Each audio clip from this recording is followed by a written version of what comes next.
What's going on, everyone? Kaz with Elevateyourcraft here for another stream. Really excited for this one. We're going to do some pistol squat discussion. I'm going to break down the video that you see on screen there. Once again, have that cool background doing a V-sit on the parallel bars.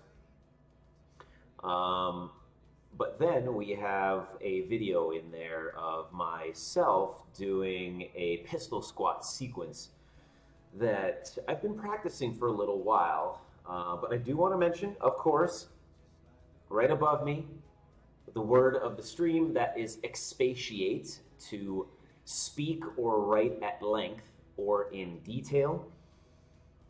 I believe I found this one in a work of Christopher Hitchens. I think it was God is Not Great, if I remember correctly. There's a few on my list from that book that I had to add to the vocabulary list, but that is the word of the stream. Expatiate, to speak or write at length or in detail. Okay, so getting back to it. The sequence that you see there, and this will likely be a trend where I have a video that I want to discuss that just kind of loops and loops, so you can see it multiple times, so you can kind of get a visual of what I'm discussing. But then also for anyone that maybe joins the stream a little bit later on, they can see it as well. So once again, this is a pistol sequence that I just kind of put together one day in my training. And I've continued to practice consistently because it's one that I really, really enjoy doing. And it's consistently a challenge, and it targets a lot of different areas that I specifically want to improve on. And talking about squats in general, I mean, especially pistol squats, but I love squats. And of course, especially pistol squats. So it is in my best interest to improve them as best I can. But, you know, that's also great because I never really avoid doing them.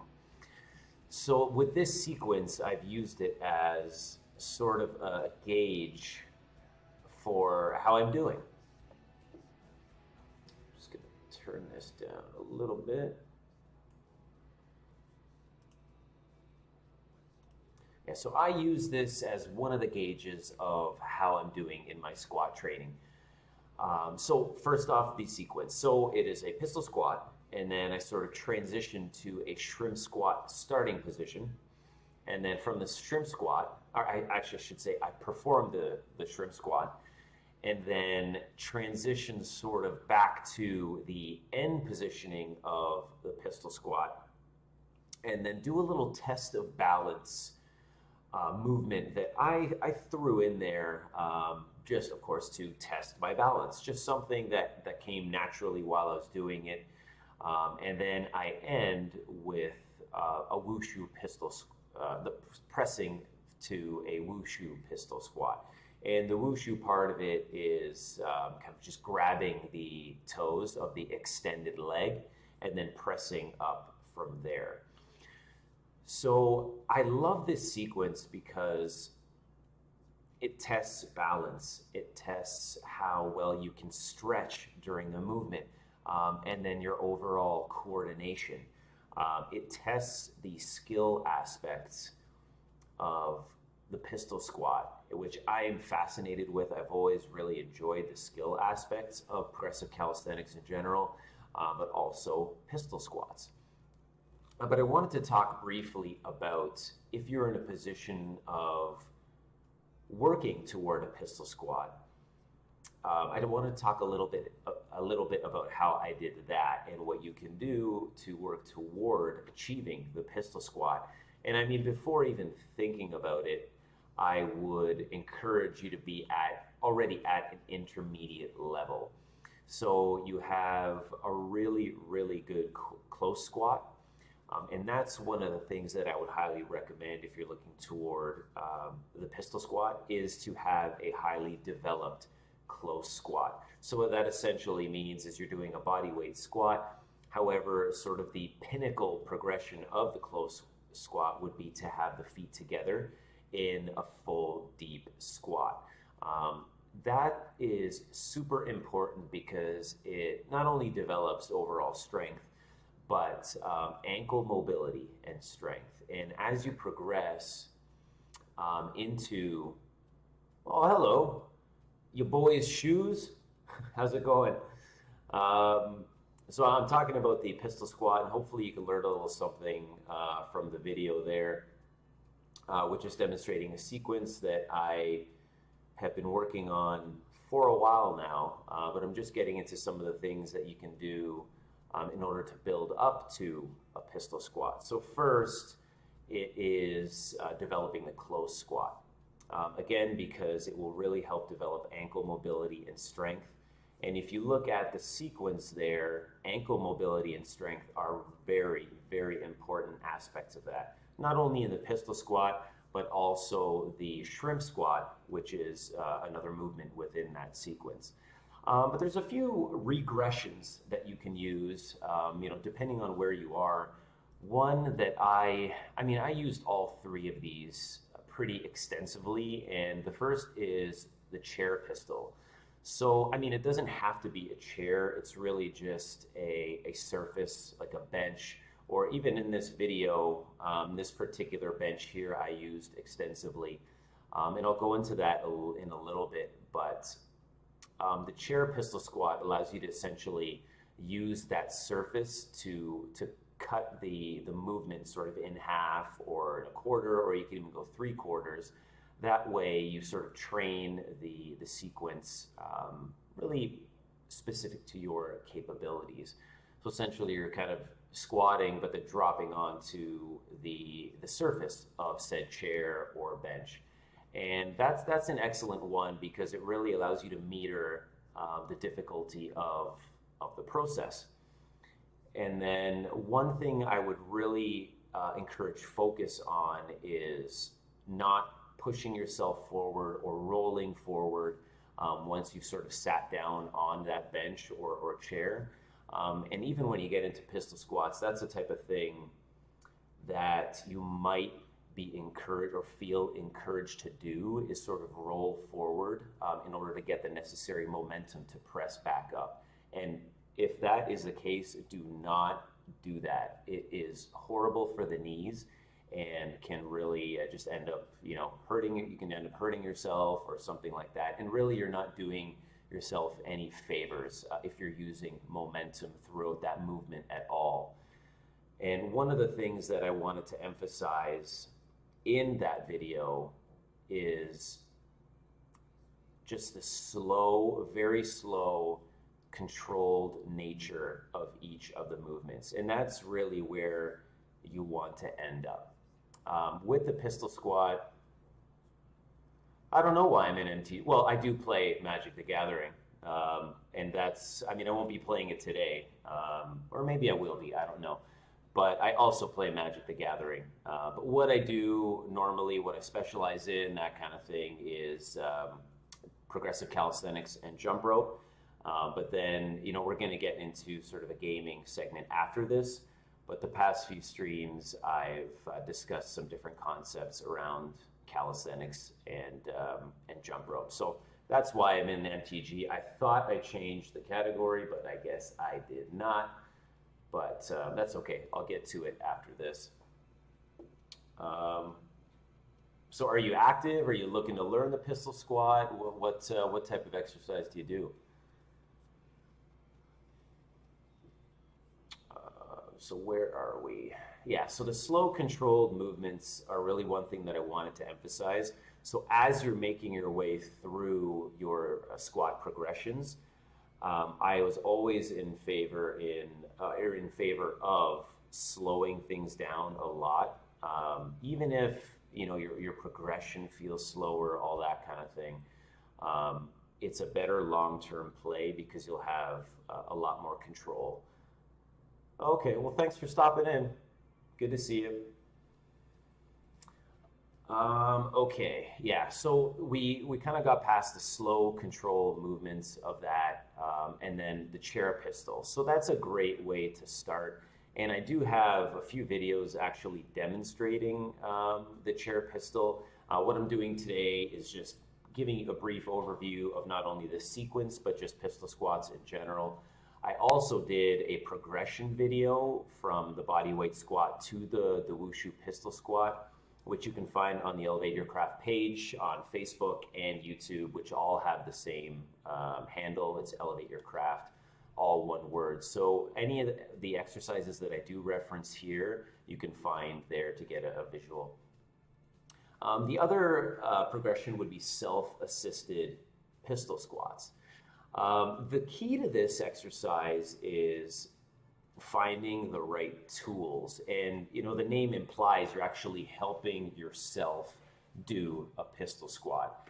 And one thing that I used extensively was, and this was in a calisthenics park, it was just a pole. It was just a pole that I would stand behind.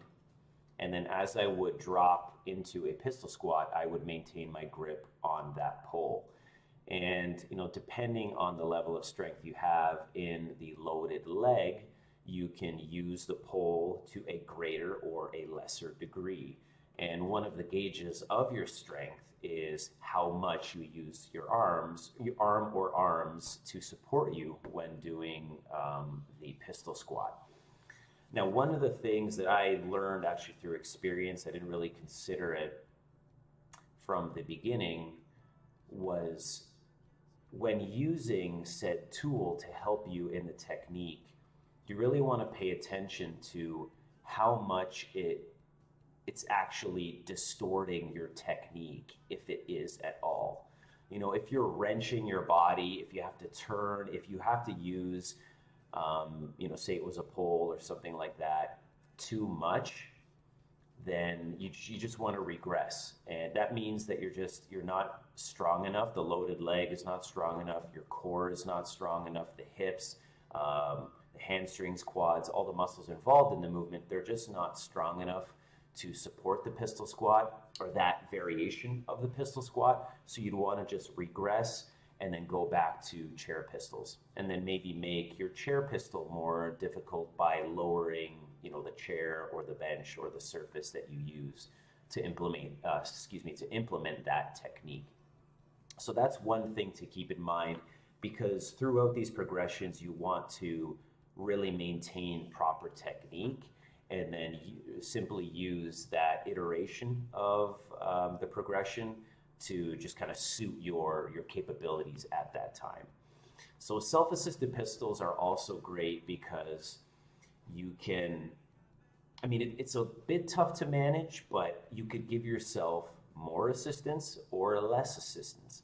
So as you progress, you can really kind of just allow yourself to shift the emphasis, say, from using your arm to help you to putting more on the loaded legs. So that's something that's sort of intuitive. That's something that you have to gauge yourself within your training. But self-assisted pistol squats are excellent for just really gaining or developing your technique and strength in for even more difficult variations than, say, the pistol squat. I use them for wushu pistol squats. I've used them for pistol squats where I'm manipulating hand positioning during the movement. So that's one thing to keep in mind, which, hand positioning during squats. I do have a vlog about that topic, which you can check out to learn a bit more. And then we move to press pistols. So press pistols, the essence of that movement is really you're getting to the lower portion of the eccentric concentric movement of the pistol squat, but you're using something like a brick or a basketball or a curb or a stair or something like that to essentially push yourself up from the bottom movement of the pistol squat. And a subtle way that you can make it a little more difficult is to use an unstable surface to push off of. So that's where, say, a basketball would come in, because it's not a stable object. So you're adding a little more difficulty to the process. You can also, to make it a little easier, use something a bit higher. And of course, that's within limits. I mean, if it's too high, it's really not going to help you in the overall in your overall capabilities. But if you use something that's lower than where you started with, the pressing surface, that will make it a little more difficult. And you know, the same applies as far as how much assistance you're getting from the object to the self-assisted. If you need that object so much that your technique is suffering, that you're not actually able to push yourself up without sacrificing technique, you know, rolling or leaning forward, things like that, then it likely tells you, okay, I need to regress maybe to the self-assisted pistols or to chair pistols before I move on to this progression. And that's something to really notice and pay attention to. So those are a few variations that you can use to develop your pistol squat. It took me a long time to get where I am now, to get to this sequence that you do see in that video.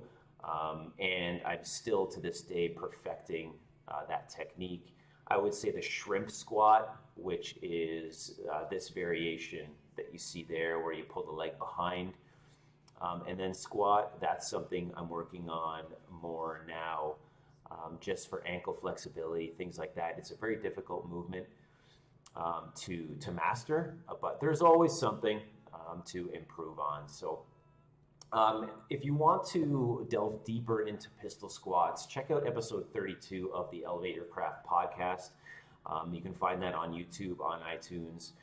It's called Musings of a Pistol Squatting Man, and that's a reference to the X-Files episode, Musings of a Cigarette Smoking Man. I'm a big X-Files fan, so I kind of derived that name from that, but I go into some in-depth discussion on pistol squats, some of the concepts I've discussed here, as well as a lot of different things that you can find. There's also a lot of video on squats that I have in the collection on YouTube and the Facebook page. One other thing I wanted to address in this video is the raised surface. So I'm doing this sequence on a raised surface. And if you really look closely at what I'm doing, maybe the exception might be the shrimp squat, where I'm kind of the transitions, I'd say. This could be done on a flat surface like the ground or the floor. But I love using raised surfaces because it not only allows me to add transitions like that you just saw in the video, but it adds a little more, or it can help add a little more skill aspect to your pistol squats. So I like the raised surface. It's also a principle of progression. You know, if you're testing out your pistol squat and you can't quite lift the extended leg up, you know, if you're doing it on the ground or a flat surface and you have issues extending and lifting the leg up enough and it keeps hitting the ground, a raised surface is a really good way to help develop the strength in the hips and the flexibility to do that. I've always been drawn to raised surfaces for pistol squats, and I'm trying to actually in my shrimp squat go lower than kind of the loaded leg, the plane of the loaded leg, just to make things a little more difficult on myself. Okay, and the final thing I'll talk about with pistol squats is the skill aspects. So another reason that I really enjoy progressive calisthenics in general, especially with pistol squats, is the skill aspects that it helps you build. And one thing that I wish I did in my earlier training and the earlier progressions within pistol squats is consider those skill aspects like balance, coordination, focus, full body activation. You'll notice at the beginning of the video, I extend my arms, I lock my hands, and I really tighten up the core, tighten up my upper body, my arms, my legs, the glutes, everything, in order just to activate the core, maintain my posture, and then do that throughout the movement. You know, if you find that you're near the bottom of the squat and then your posture fails or your hips fall out of alignment, those are all things to consider. And you might want to take a step back and regress your pistol squat. But, you know, in this sequence, anytime I'm doing pistol squats or anything similar, I am supremely focused. Over the years, I've gone from trying to perform a lot of repetitions to maximizing each repetition I do as much as I possibly can. And that involves all the skill aspects that I described earlier. So that's something to consider for no matter where you are in your progression for squats and pistol squats.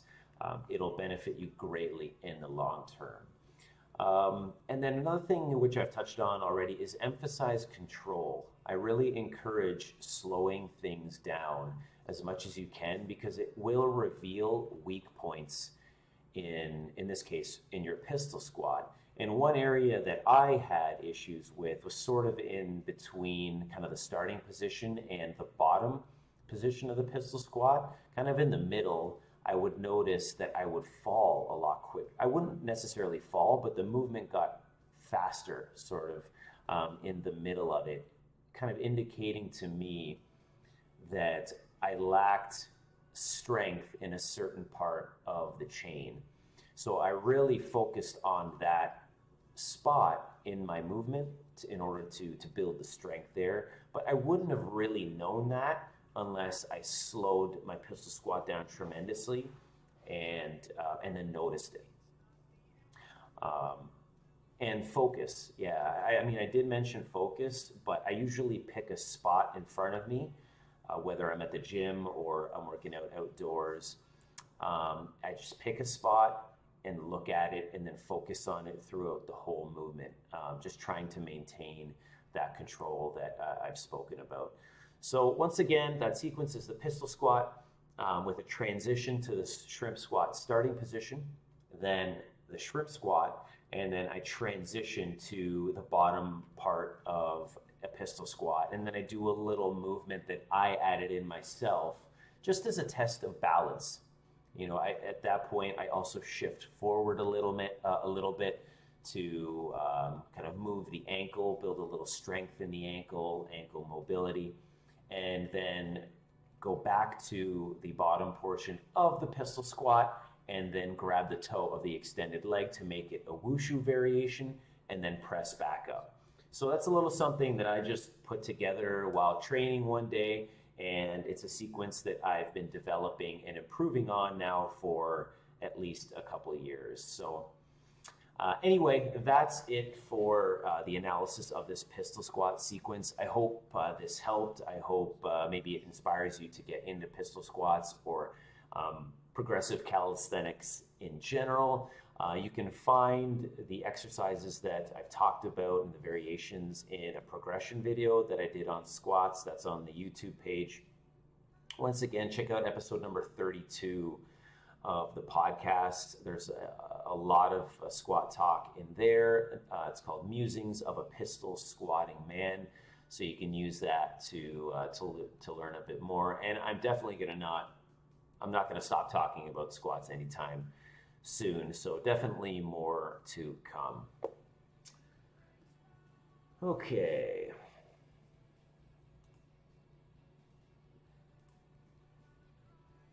So let's see.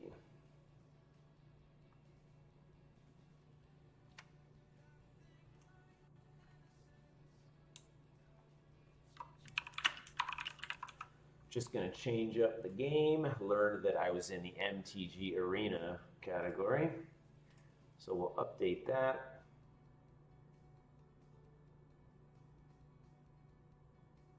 All right, so previously with the 7th guest, I learned a little bit later that the in-game volume was a fair bit louder than I wanted it to be, so I apologize for that. if that was an inconvenience, but what I'll do now is just lower that, and then it shouldn't be an issue. Okay, and we will start it up.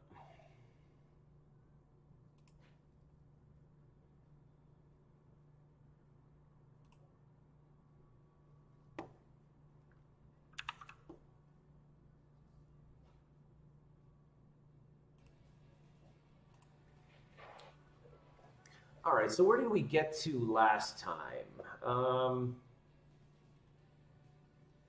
I think we finished off a puzzle. We did the maze, then we did... Back for more? Love that laugh. So if it at any point is too loud or anything like that, the in-game music's way too loud, just let me know, and then I'll reduce it.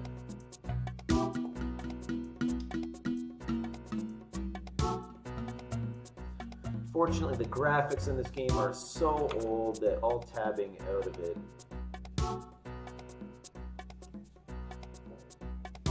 demands priority on the cursor, so it's not that smooth, but looks like we're okay.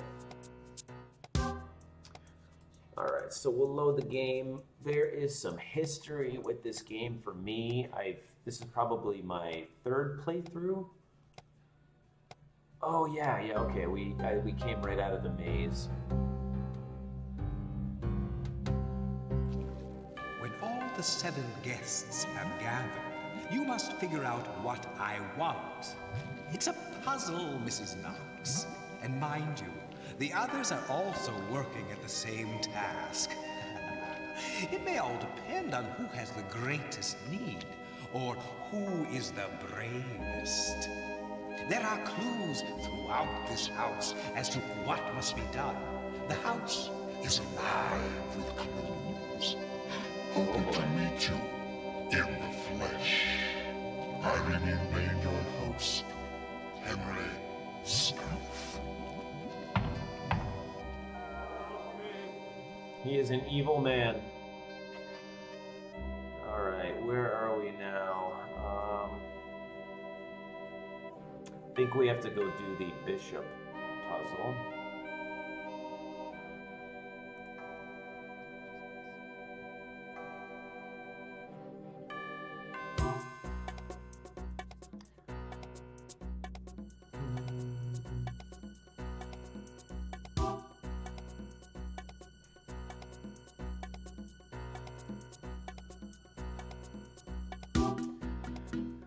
Your boy's shoes has followed, so thanks a lot for following.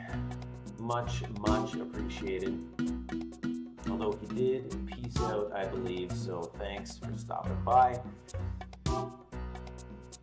That's the library. We can't get into the piano room or the music room yet, I don't believe. This is a puzzle. You kind of like, the floor is a portal into this like fine art gallery, and then you do a puzzle similar to the crypt one that we saw in the last video, where you have to just use the patterns and then clear up a painting of him, and then you have to like clear up his face. It's a little bizarre.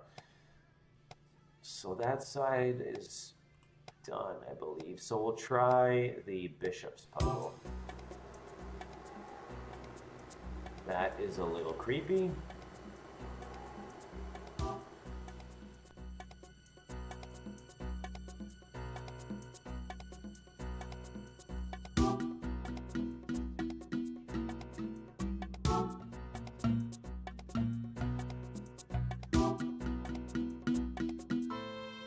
Oh, it's so beautiful. And oh, it's a maze. I remember doing something like this when I was a little girl. You have to follow it all the way to the center.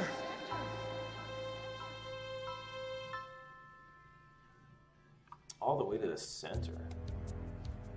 Yeah, so this is what you look at when you want to know the solution to the maze. Oh, so the exit's right beside the entrance. But we used that tested method where if you keep your hand on the wall, I mean, in that instance, we use the right wall, and do not remove your hand from said wall the entire time, and just follow or just walk through the maze. It will eventually lead you to the exit, so that's good to know. All right, so this is the bishop's puzzle. Don't you just love surprises? All right, so we have to switch the positions of the black and the white bishops.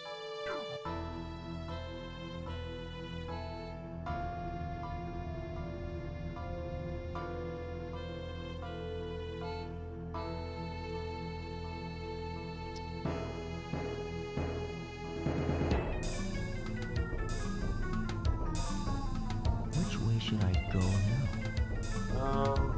It's down there.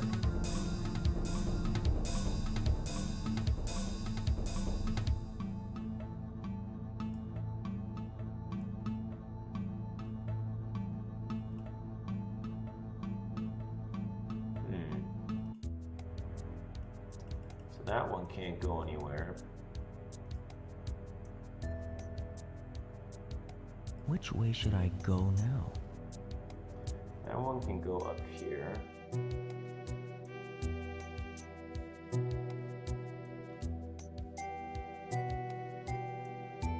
Which way should I go now?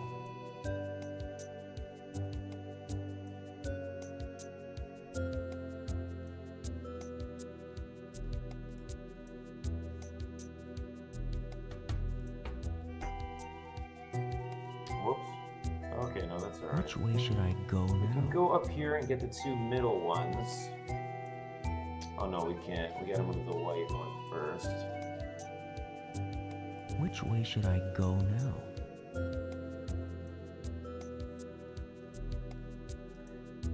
So Which we way can should I move go the white now? one up here. Which way should I go now?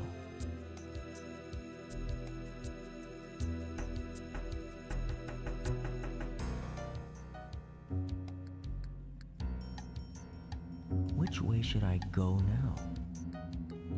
Actually, I don't want to move that one yet.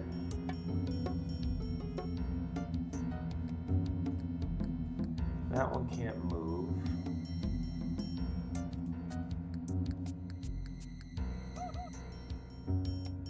Which way should I go now?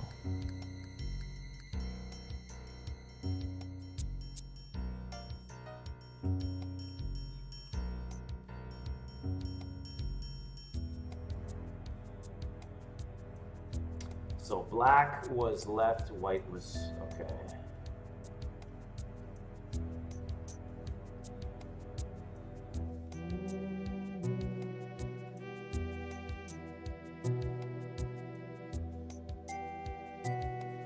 Which way should I go now? Which way should I go now?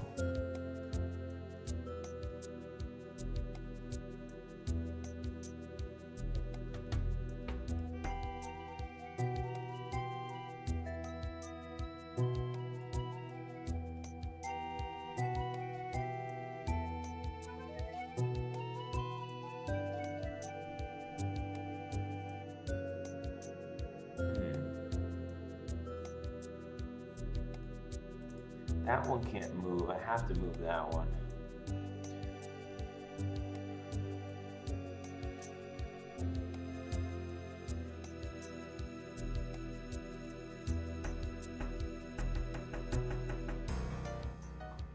Which way should I go now?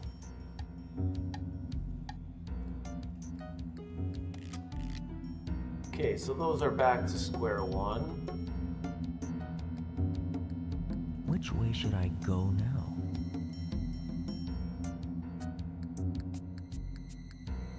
So we have to get this one here and that one here.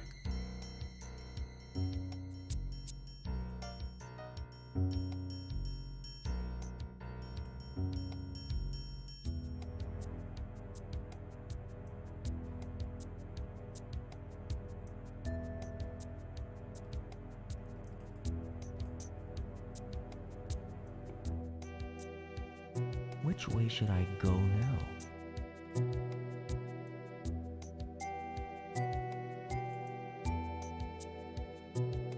Which way should I go now? Which way should I go now? Can't go there.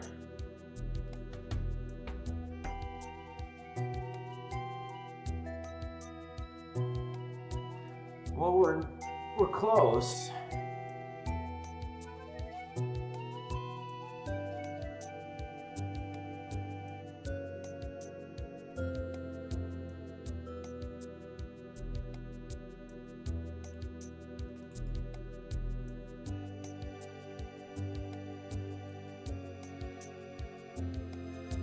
Which way should I go now?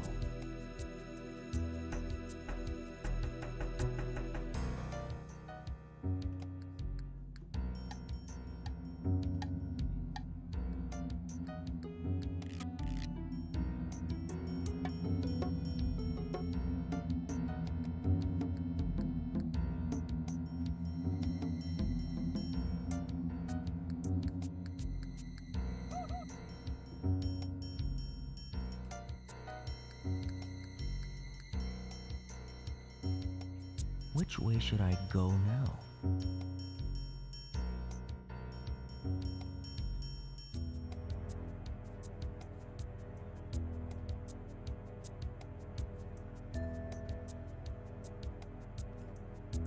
That one can't move.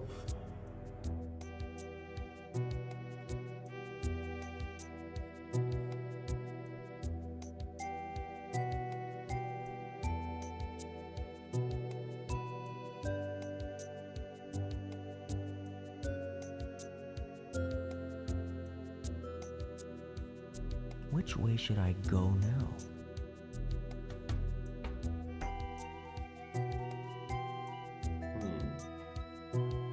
Maybe it's the middle ones I have to do last.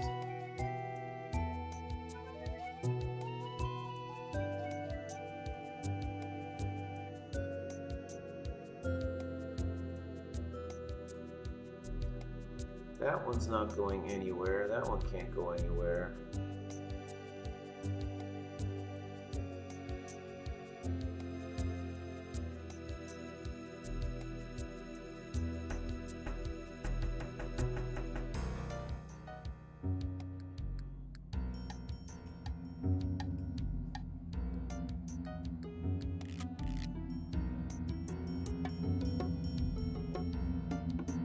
Which way should I go now?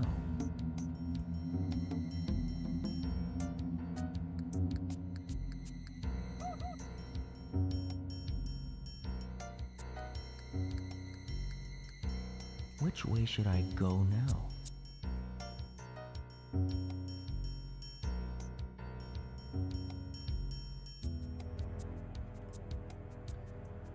That one's stuck.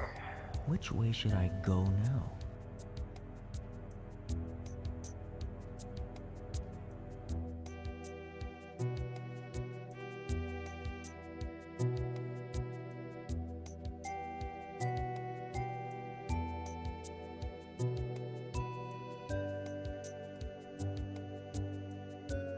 Which way should I go now?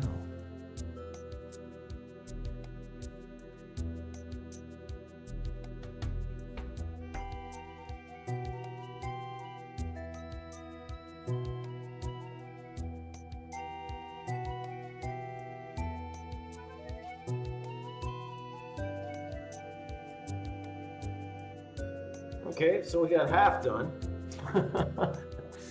Okay. So this one has to go here.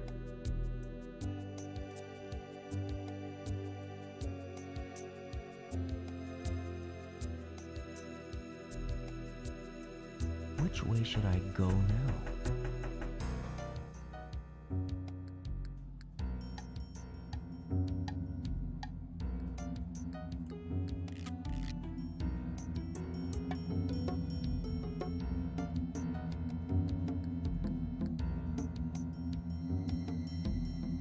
Yes, so I have to get the black ones on the right.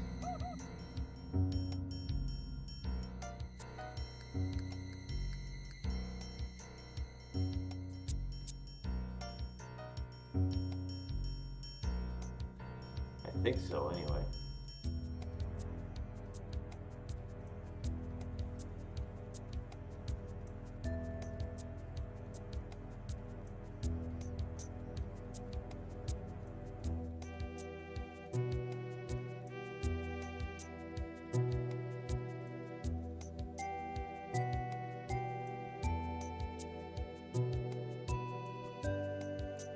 That one can't move. Which way should I go now?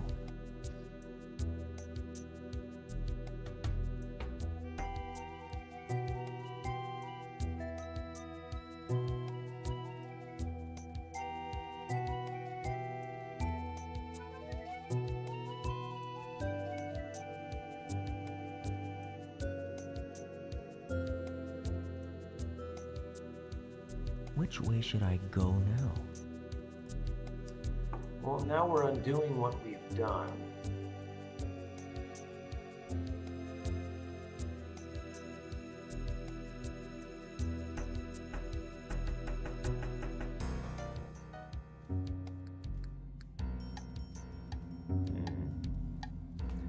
Gotta think there's gotta be some method to this. Kind of like maybe the spiders on the stained glass, where you try and mirror or like put the opposite color where the opposite color was.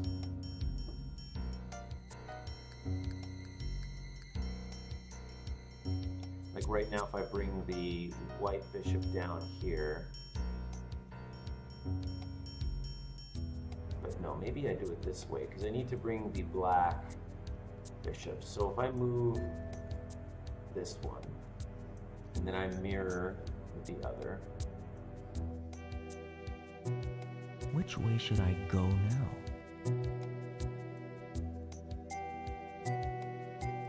Which way should I go now?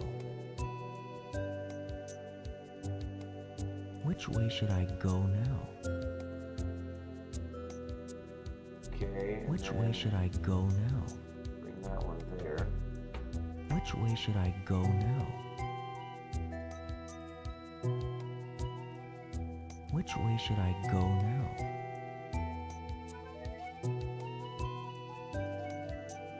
Oh, but then it can't move. So this one shouldn't be able to go anywhere. This one can't go anywhere. Which This way one should can I only go now? back. Or, yeah, I guess to where it was. So Which we way do should I that. go now?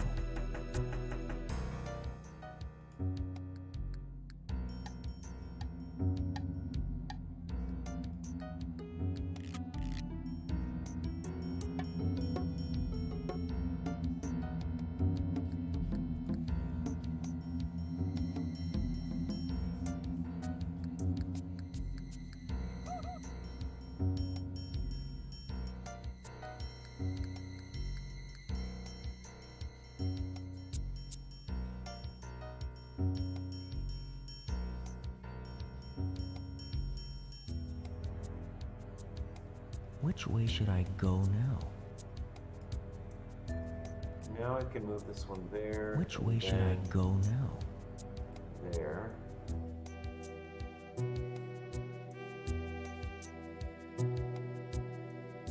Which way should I go now?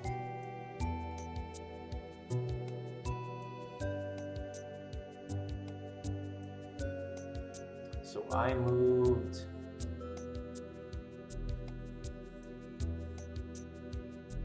Oh man, I'm getting so close. I think I have to repeat what I just did on this side. It was move that one there. Oh, brutal. It was this one to here. So I moved, I've got to move this.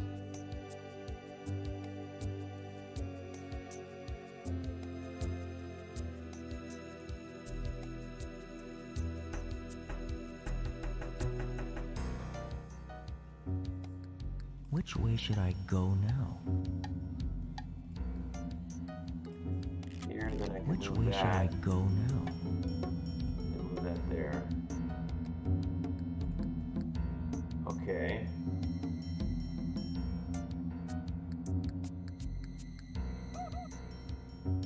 So I've got to move this so I can move the bishop there.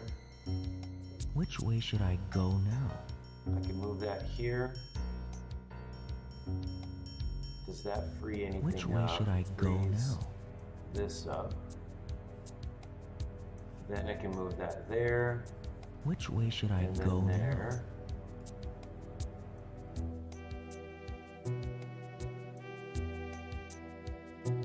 And there. Which way should I go now? Move that here. That frees that up. And we have it. Yes! Which way should I go now? That's what's up. No! Yes! Eat it.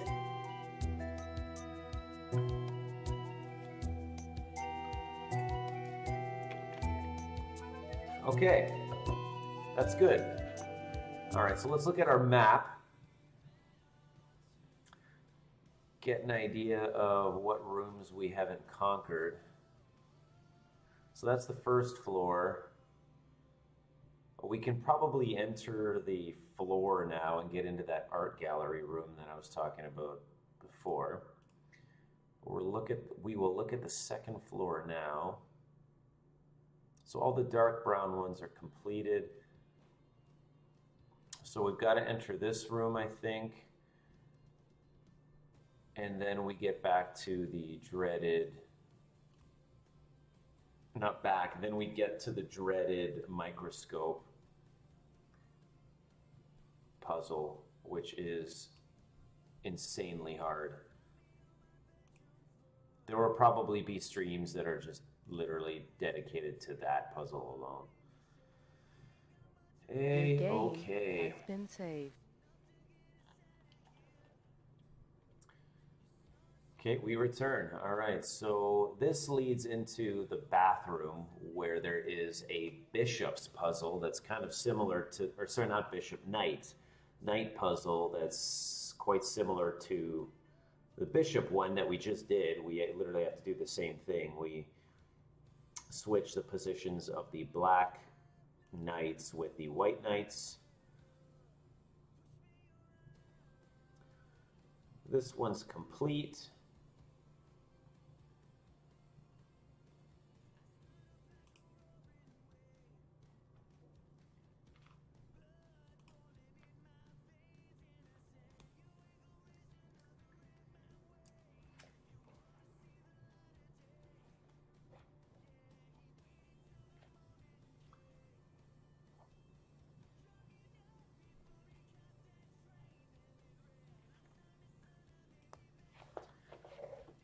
Oh, we can actually do this one too, I guess. That is a flip. I don't know how to describe it. It's sort of a... Oh, we can't enter there yet. Okay, so we have to do this one. You have to form an image of, if I remember correct, oh, we can, okay, never mind. In that room, you have to form an image of the mansion using, you have to like flip these tiles that follow a certain pattern. So where am I going here? Oh, okay, so we probably have to go into the floor.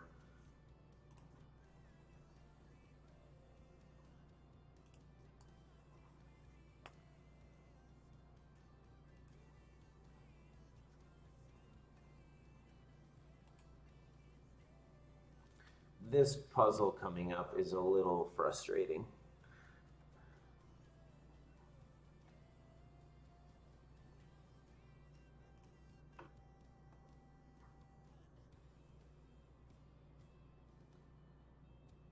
I don't think the piano one would be available quite yet. Okay, we can't. No Stoff's face puzzle yet. Okay, no, the piano one isn't quite ready. What are we missing? Dining room we've done. This one we've done. I guess we take a look at the map.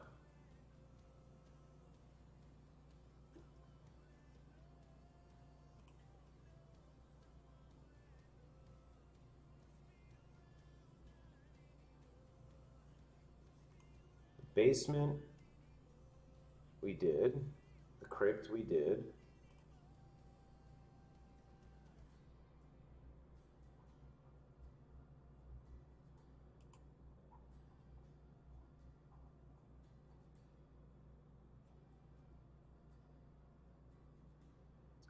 That's the tile one that I was talking about. That's the one with the kids blocks where you have to spell get boy tad.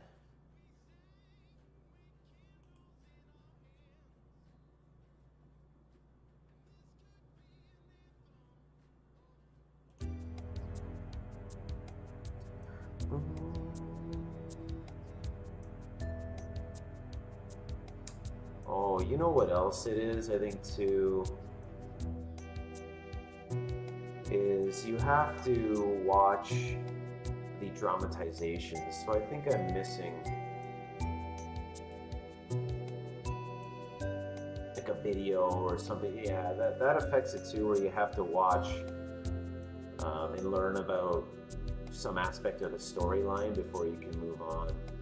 So I've just got to figure out now which one it is.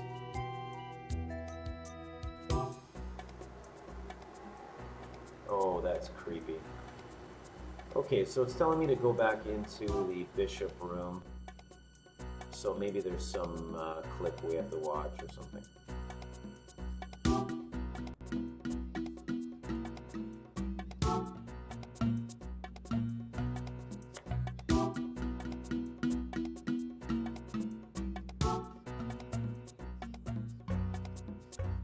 We have, I think this painting is called Nightmare.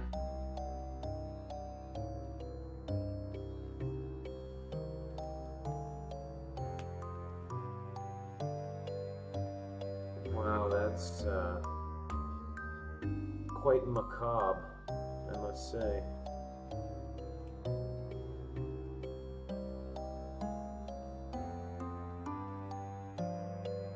Okay, I don't know if that was it. Okay, this is it.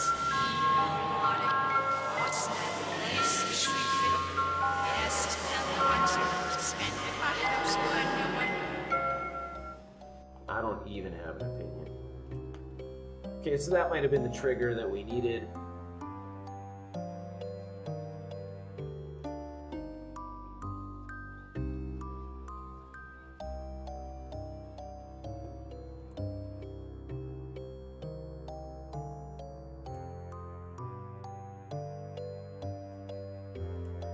This door might have opened, but I think it's the bedroom with the coins on the briefcase, and you have to flip the coins in a certain predetermined order that is not revealed to you. I think it's adjacent. Alright, not yet. Okay, so we have to figure out what we're missing here.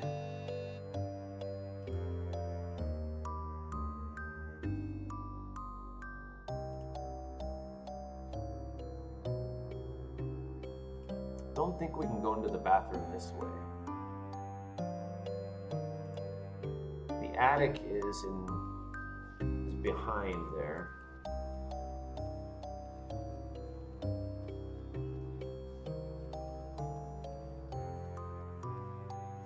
I don't think we can get, there's a card game in this room. No. So I think maybe that's what we needed to trigger in order to get into the floor.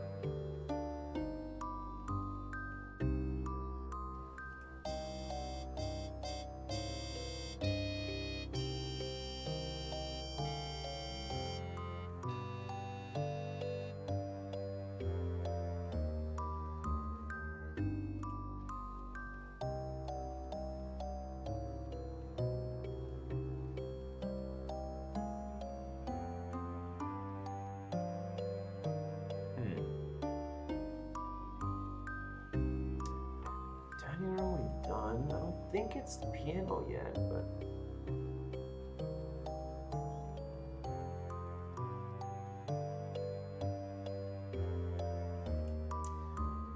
Oh, you know what? It might be a library scene. If I remember correctly, there's a scene where they're all in the library and you have to watch it.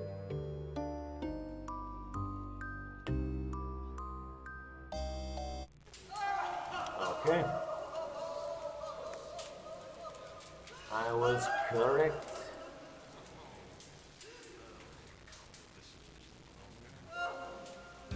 I heard singing upstairs, like some mad choir. Well, I heard nothing except you rummaging around your room, yelling like a crazy man. I saw blood. How ghastly.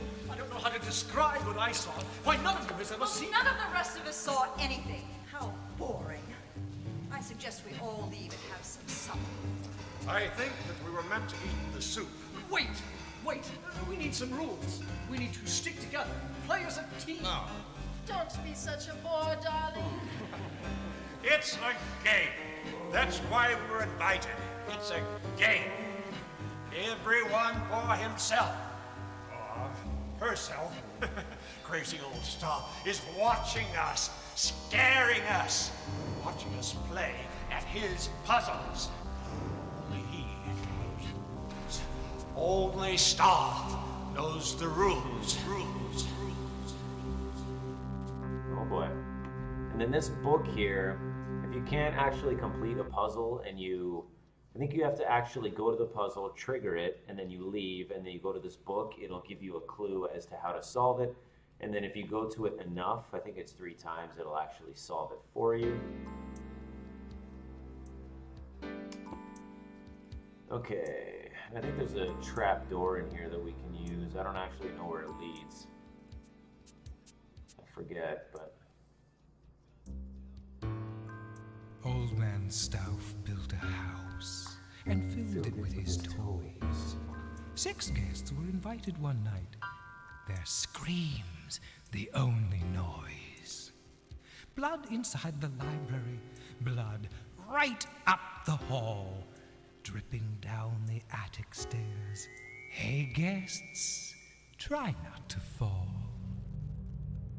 Nobody came out that night. Not one was ever seen. But old man Stauff is waiting there. Crazy, sick, and mean!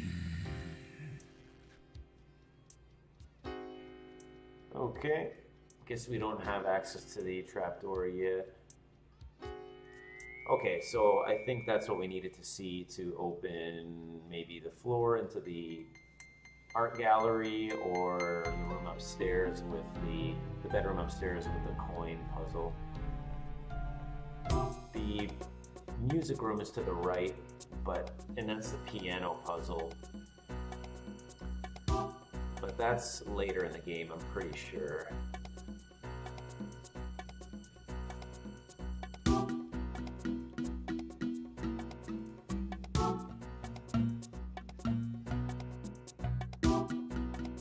Okay, so the art gallery is not open yet. And we may even have access to the microscope puzzle, which I don't even believe you need to solve in order to progress, or to beat the game, I should say. This must be your room. But I don't want to go in yet. I'm still a little shaky. There's nothing to be scared of, except Stoff's tricks. Will you be in your room? Yes, or the game room. We all want something, don't we? I mean, that's what we're here for, isn't it? I suppose so. And what is it that you want? Not much. Just, I've been a stage magician all my life. I want to know, is there real magic? Does Stoff know that? Can Stoff give that to me? This acting is just epic. We need to find a way out. We need start our life over again. I mean, Edward has gotten us into such debt, and there's no money. What about the others? I don't know.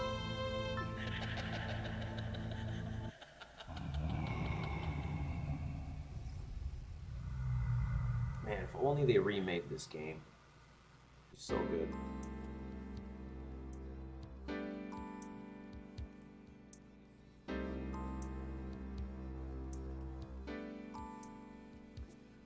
Okay, once again, we will try the bedroom door. And we are allowed access. Perfect. Okay, so here is the coin puzzle. Oh, I'm dying to see what you'll do next. So we have to reveal or flip all of the coins while moving to an adjacent coin. So you can't go on an angle, I'm pretty sure.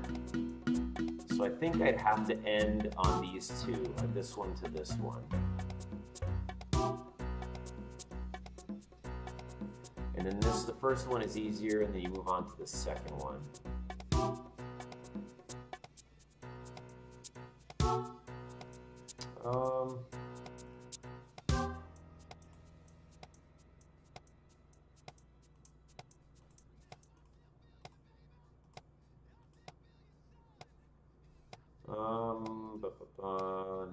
This isn't it.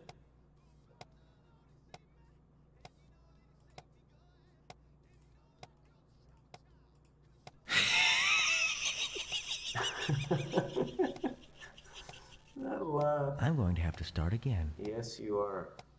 What if we start here and then go down and around, up? No, that doesn't do it. Or if we start here.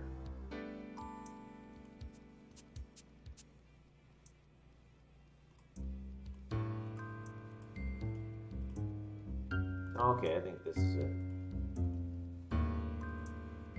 Curses! Okay, that wasn't too bad.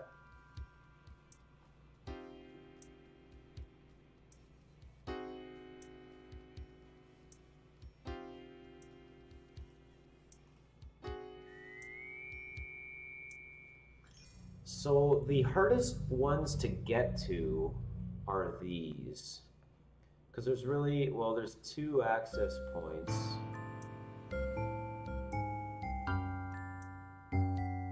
So maybe you have to start at, well, maybe Up not. and down and side to side.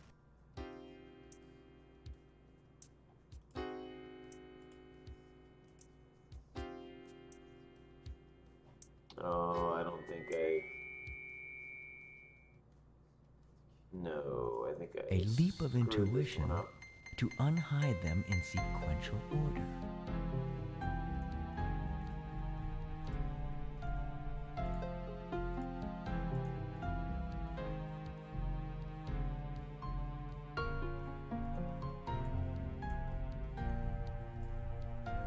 Oh. Oh, that laugh. I'm going to have to start again. Hello, hello. If you just joined, say hello. We are on a coin puzzle here. This one's a little more intense than the first one was. I don't know if I'll be able to do this one anytime soon, but I think we maybe start with this one because they're the hardest to actually reach. So maybe we start by going here, down. Because you can skip already flipped coins and move to an adjacent coin, an unflipped adjacent coin. So if we go,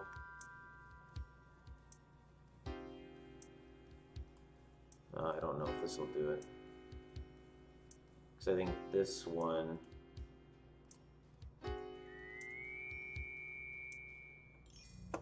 we come back. Oh, wait a minute.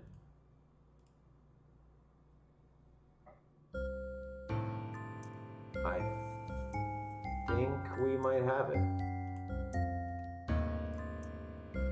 So Yep. you live to play another day. That's what's up.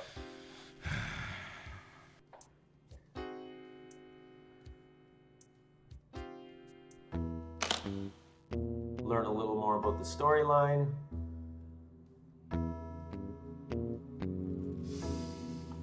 Oh my word. Yes. Oh, this is it. All Cannot get enough of this acting. money. Rich. Filthy rich. No. What is I this? don't know if that's big enough for a briefcase to be filthy rich. What? What's going on? Ah! Oh, I love it. Okay. And now we save. I would like to watch that Oscar-worthy acting one more time, but I must forego it to save. Your game has been saved.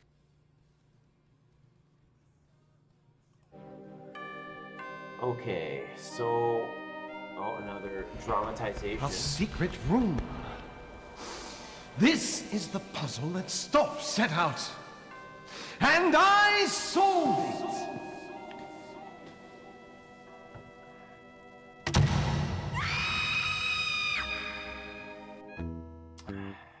Subtle way of telling us that we shouldn't go in there.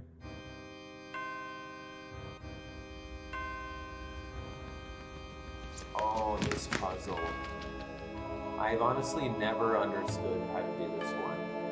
I think I've always just clicked on it until I got it. Using only what you see, can you get from A to B? Using only what you see, can you get from A to B? Okay.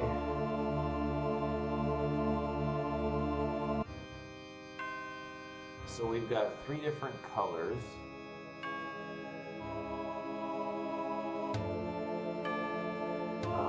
There are 3, 6, 7, 8, 9, 10, 11 purple, 2, 4, 6, 8, 10 teal, or whatever the hell that is. 1, 2, 3, 4, 5, 6, 7, 8, 8, 10, and 11. Okay. There's more to these markings than meets the eye. So where we step is important, but I don't know Is there why. a pattern to this? Okay, so it has to be adjacent. It's as easy as 1, 2, 3. 1, 2, 3. Okay.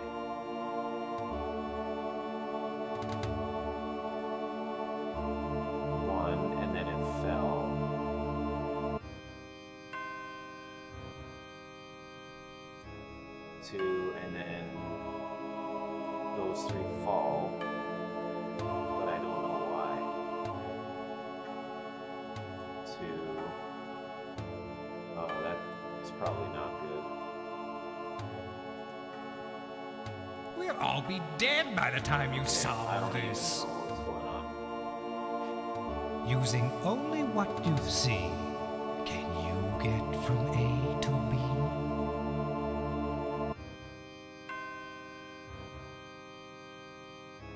Okay, let's try the other way this time.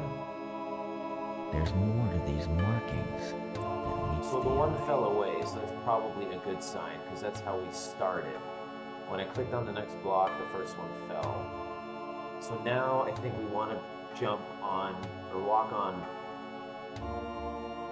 I went 1, 2, and then on the third, the previous 2 fell, so maybe that's what we want to do. Is there a pattern Okay, to so this? no, that's probably not going to get us there. It's as easy as 1, 2, 3. Oh, maybe it will. 1, 1, that falls away. Okay, so that wasn't the right way. We'll all be dead by the time you solve Okay, so this. it looks like we have to use that as an indicator. Using So I only think what that you pattern see, might have been right, but now we can go you with get the from blue one A to B? up here instead of the purple one. So we did 1, There's more to these markings than meets the eye. and then 1, 2, 3.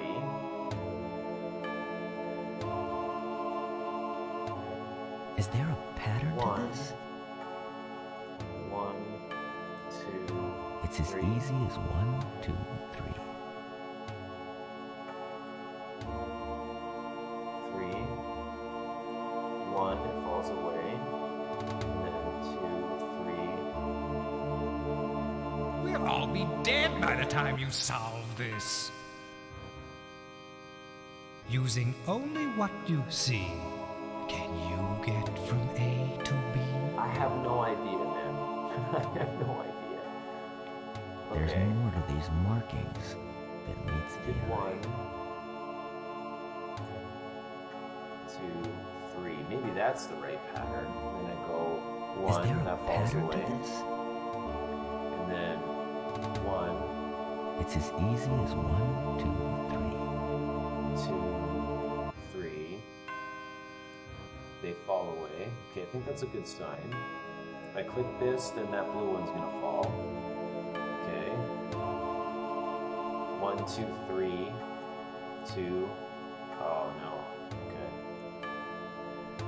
We'll all be dead by the time you solve So I this. probably have to reach the end on the 1. Using only what you see, can you get from A to B?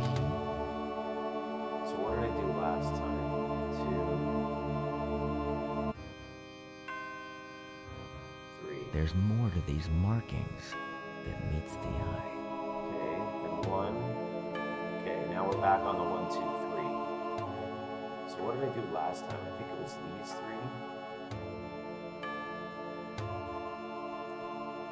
Is there a pattern to this? Okay, no, I think that was wrong.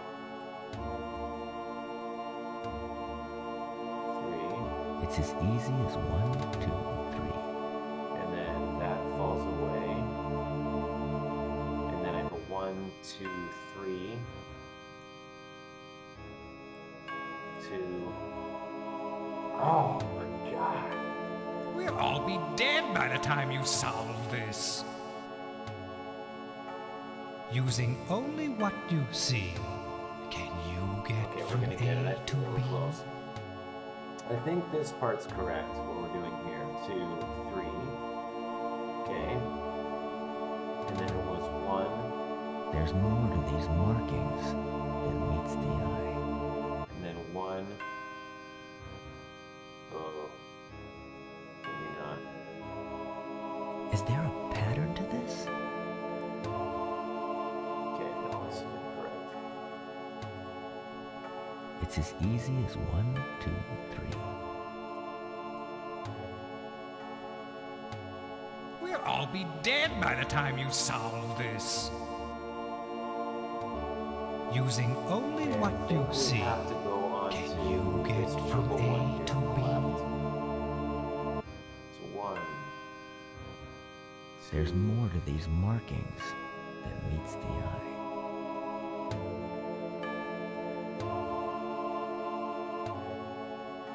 Is there a pattern to this? Okay, and then this 1 will cause that. Okay. Then we hit 1. It's as easy as 1, 2, 3.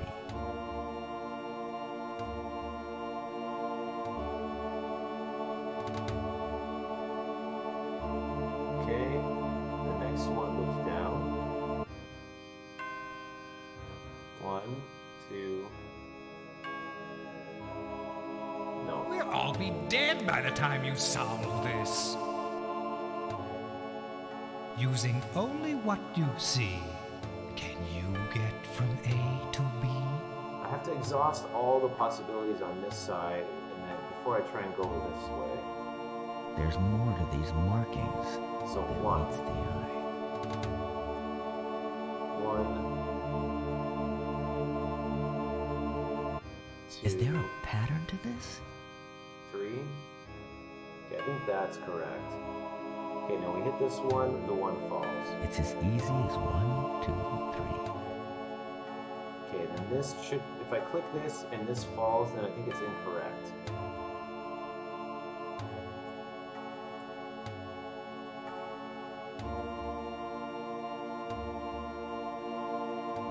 One, that falls away.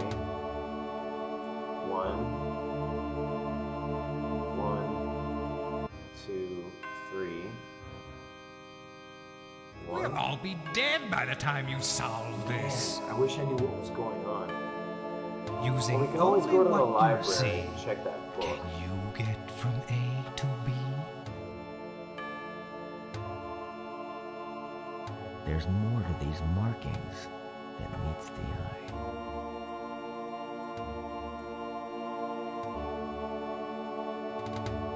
Is there a pattern to this?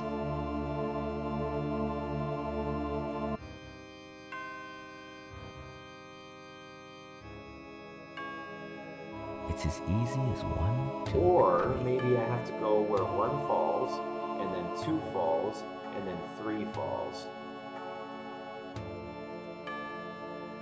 Okay, so that wasn't correct.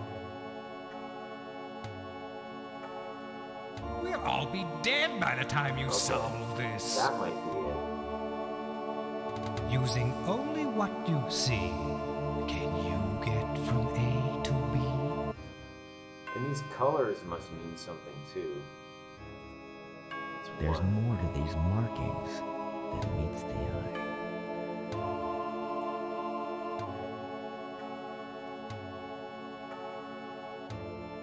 Is there a pattern to this? I have no clue.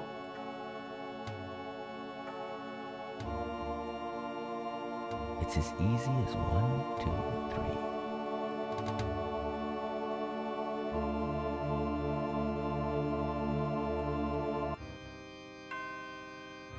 We'll all be dead by the time you solve this. Okay, I think it's time to go check Using that book. only what you see, can you get from A to B?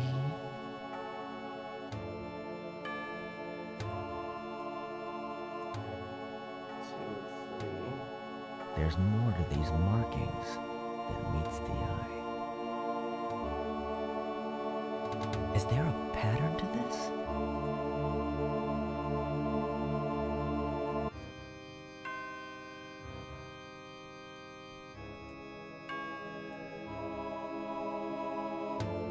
It's as easy as 1, 2, 3. I don't know about that. We'll all be dead by the time you solve this. Using only what you see, can you get from A to B? Okay. I'm gonna go look at the library. Careful you don't slip and fall.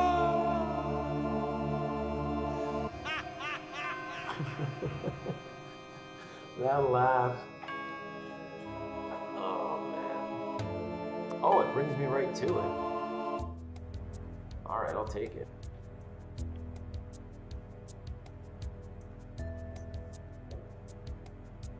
If you can make it to the other side, you may find salvation at my altar, but watch your step in this holy place. That's it?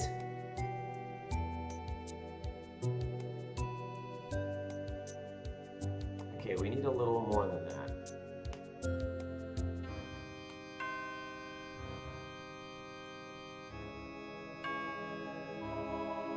Using only what you see, can you get from A to B?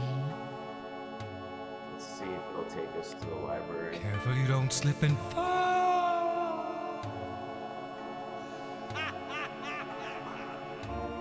Best laugh ever. Okay, it does. Awesome.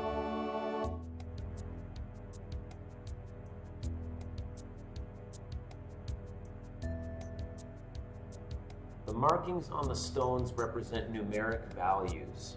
Jump to adjacent stones according to the value of the stone on which you land. Oh, okay. The markings on the stones represent numeric values.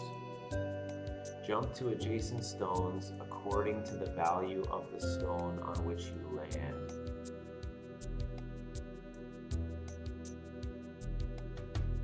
Interesting. Okay, so there was purple, teal, and yellow. Purple had, I think, 11, which indicates it's probably the lowest value. So it's 1, 2, 3. And then there was 11, 10, I think, of the teal, and an 8 of the... Okay. Jump to adjacent stones according to the value of the stone on which you land. Okay, so I need to go... So the purple's gotta be 1.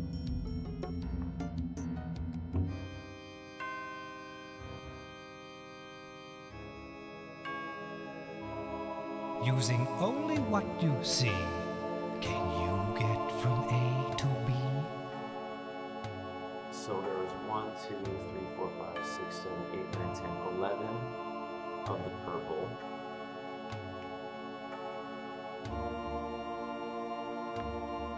And then 1, 2, 3, 4, 5, 6, 7, 8, 9, 10 of the blue. Let's just call it blue. And then orange, 1, 2, 3, 4, 5, 6, 7, 8. 8. So let's say purple is 1, blue is 2, and then orange is 3. So go to the adjacent stone based on the value that you land on. There's more to these markings than meets the eye. Okay, so 2 purple equals 2, so we need to jump to a Is there blue. a pattern to this?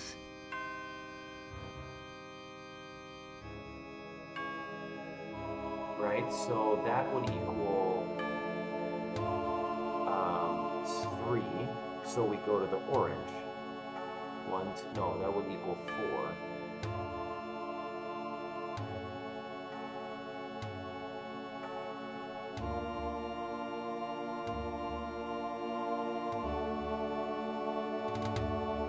Fourth, yeah, so here, and then I don't think I can go to... It's as easy as 1, 2, 3. We'll all be dead by the time you solve So we're at this. 3 right now. Okay, yeah, so you can't move. Using only what you see, can you get from A to B? So 1, There's more to these markings 2, than meets the eye. and then Is there a pattern to 3. this? So then we can go to the orange one. So if It's we as go to easy this as orange 1, one, 2, 3. so we're on 3. So we go 1, 2, and then end up on the orange one. 3. 1, 2, 3. So we're on 2,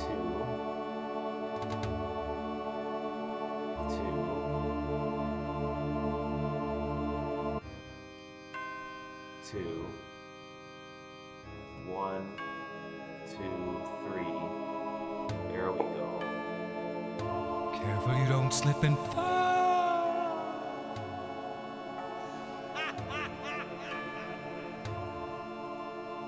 Did I do it? All right, we did it. Beautiful. Okay. On altar, this can't be good.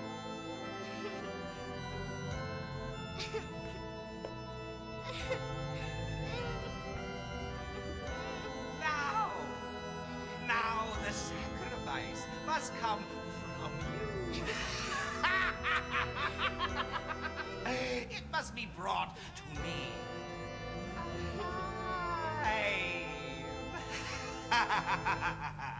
A final sacrifice.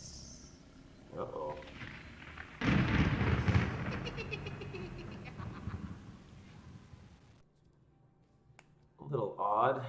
Staff trying to be God here with getting Abraham to sacrifice his child.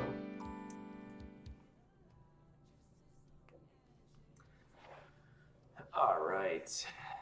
Save. The microscope puzzle is in the next room. But we are not going to attempt that one here. Your game has been saved.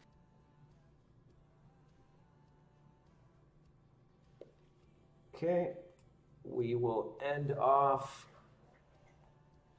the 7th guest portion. Come back! Oh, don't worry, I will.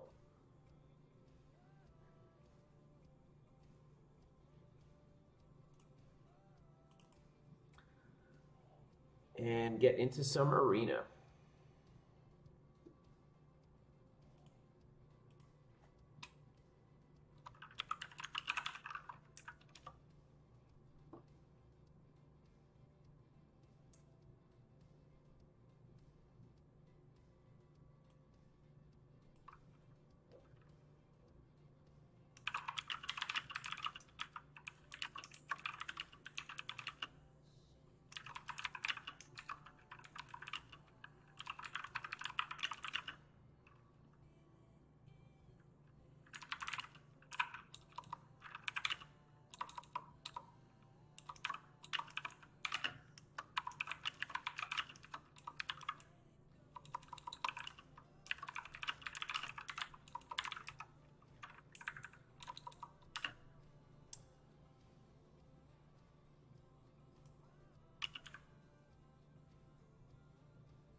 All right, sweet.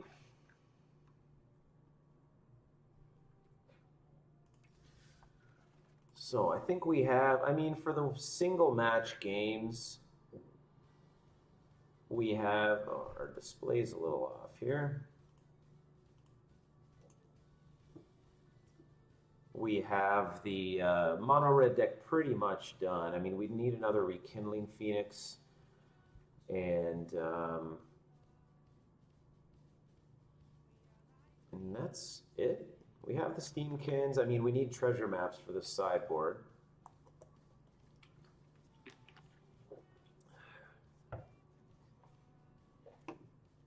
But we have a Demanding Dragon and a Siege Gang Commander in there just for some powerful 5-drops.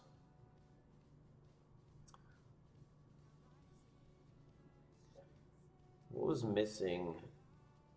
There's 4 Experimental Frenzies. Oh, that's why. Okay. I think the list that I saw online that was from a recent event had 4, yeah, 4th Experimental Frenzy and then 1 more Rekindling Phoenix. So, but we'll just work with this. I mean, don't know that they have, yeah, it's still play under ladder. There's no competitive play. So we have the main board for mono red aggro. So we'll just continue to play it.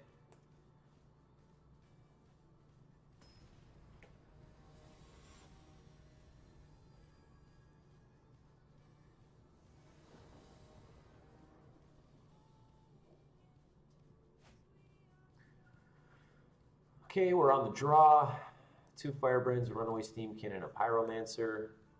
I wouldn't mind a Shock or a Lightning Strike in place of one of these Firebrands, but we're on the draw. Which is a shame in all these single match games, because, I mean, just mono red wants to be on the play. But we have a tap land coming in, a Watery Grave, so we might be getting thought erasured here. It's okay.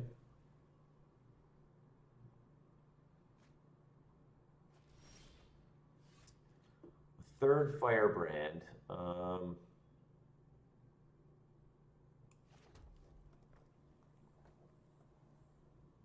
I think we play the Steamkin, because if it survives, then on our 3rd drop, we can play the Pyromancer and a Firebrand, putting 2 counters on the Steamkin. So do that. Go to combat. 3 mana, Demir might be might be Grixis, but we might be, yeah, it is Grixis. 2-drop, maybe a scatter. Okay, Sovereign's Bite. So they gain some life. That's good for them. We'll play this. And the Pyromancer.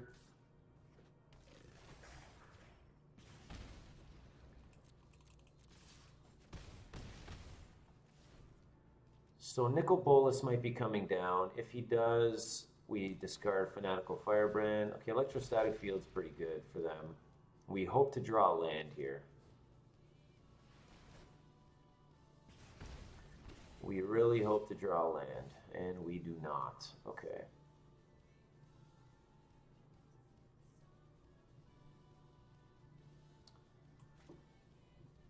So what we can do is maybe, well, we have to play the Firebrand to get a 4th counter on the Steamkin. Then we can take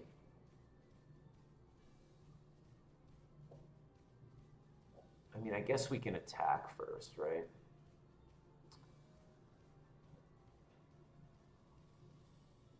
And then play the Rekindling Phoenix.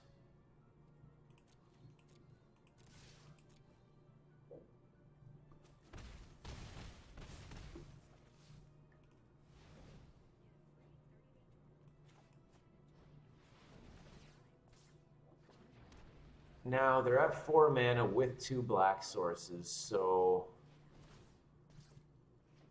Vraska's Contempt might be coming down, but we have a lot of power on the board right now.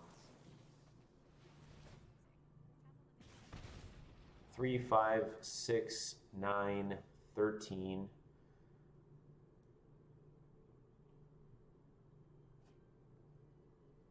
So 2 mana open. They have a Sovereign's Bite.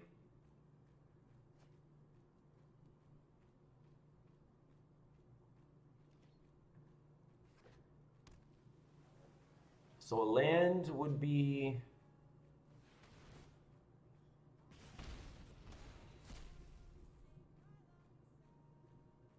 good. Because we need to get another counter on the Runaway Steamkin. So if we get maybe a Shock or something cheap, that'll do it too.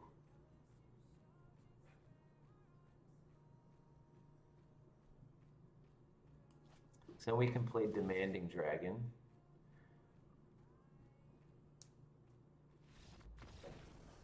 Okay, they've conceded. Or I think even better, I just remove it off the Steamkin before combat, play the Demanding Dragon.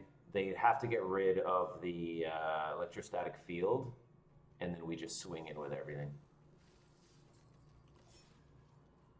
Okay, 1,200 gold. So we're looking for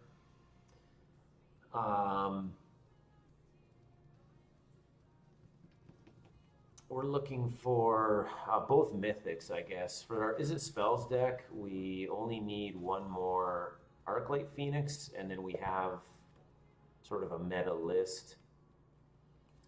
And then mono red, we need Rekindling Phoenix. We also need 4 treasure maps.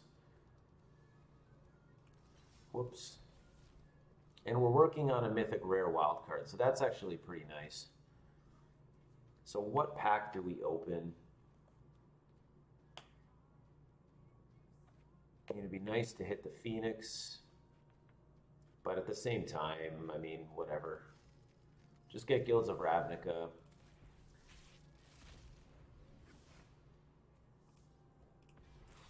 Deafening Clarion. Okay, that's a good card.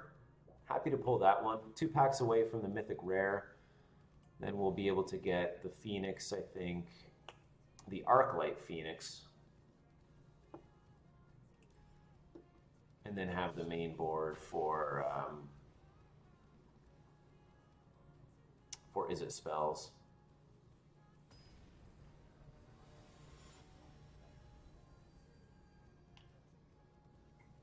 Sarkhan Volume 209.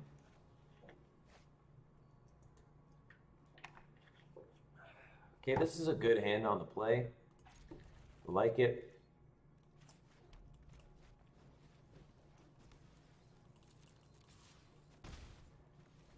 This guy's following the Sarkhan theme, so sounds like he likes dragons. As a 2-drop, what do we do? I think we shock it and then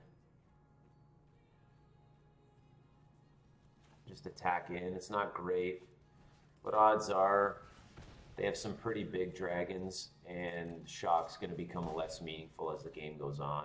So not the most efficient use of our mana, but what can you do?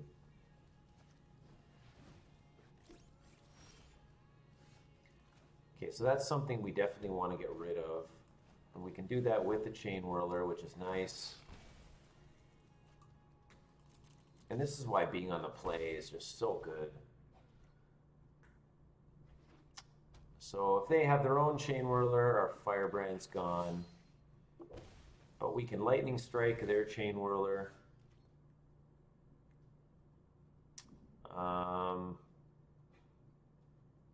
Well, we can play the Pyromancer and then Wizard's Lightning their Chain Whirler.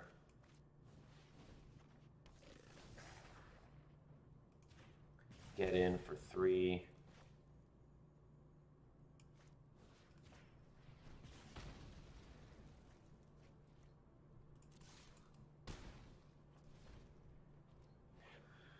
If we get a land, Runaway Steamkin, Lightning Strike.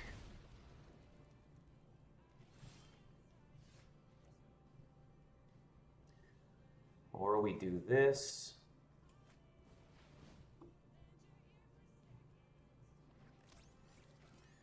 And then Wizard's Lightning, the Pyromancer.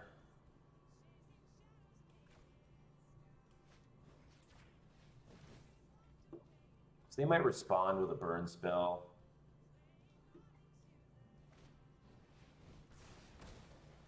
Okay, that's interesting. I guess they're preventing the most damage. I mean, they would have taken 5 if they take the Steamkin. Might be scary if they drop a Phoenix on us or something like that.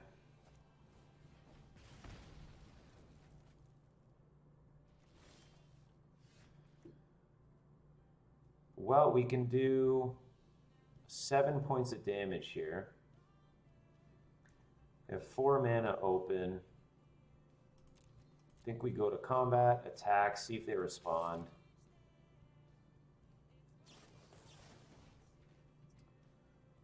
Yep, and they do with a shock. Okay.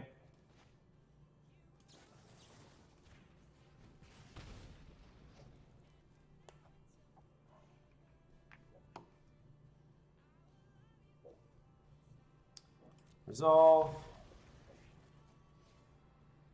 Okay, we'll just go to damage, pass the turns. I mean, if they just draw lands.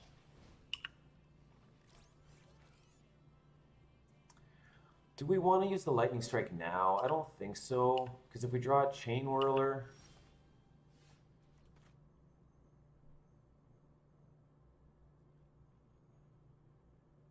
I don't think the Runaway Steamkin is that impactful yet. I mean, we can do 5 damage here. So I think we just go to the face.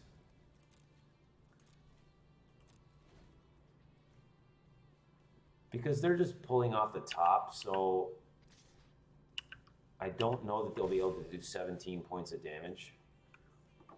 What do we want here? More burn. That's exactly what we want.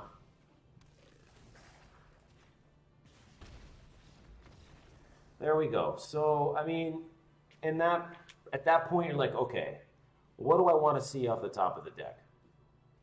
If I use my Lightning Strike on their end step, that gives me Shock as an out, that gives me Pyromancer as an out, that gives me Lightning Strike as an out.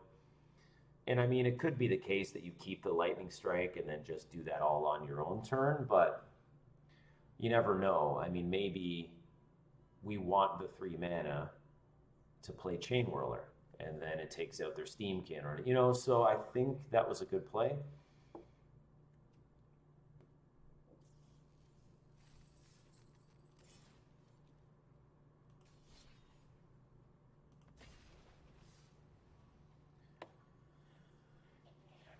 Okay, so we're in good shape so far.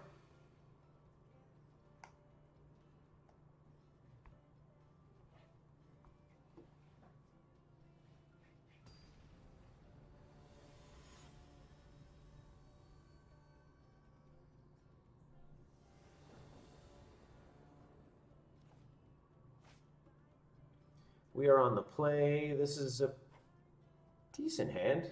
I mean, we want to see a third land eventually, obviously.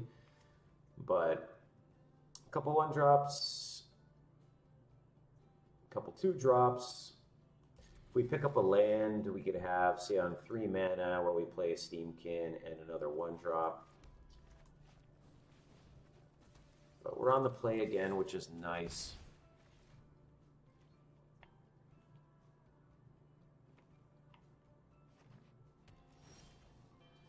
Boros Guildgate, tap land, I mean, that's really good for us. Do we have a haste creature? Not really. So we can play the second land, go to combat, and then hope we draw a land next turn.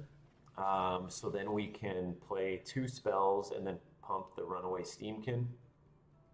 But odds are they're a creep. Okay, Jeskai control. All right. But odds are, I think I play the shock first, because they likely have an Essence Scatter.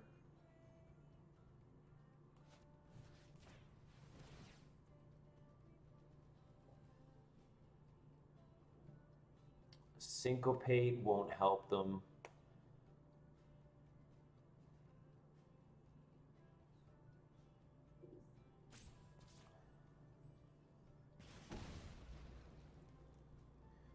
Okay, so I think what we do is try and go for the Gitu Lava Runner and then Wizard's Lightning them, because they might scatter this, which I think I'd take over the scattering the Pyromancer, and they don't. Okay, now we Wizard's Lightning them.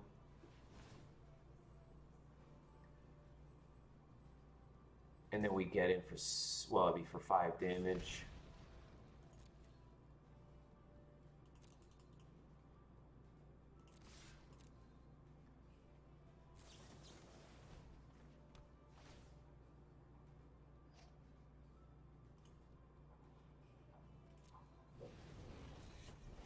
Okay, we'll get the mana.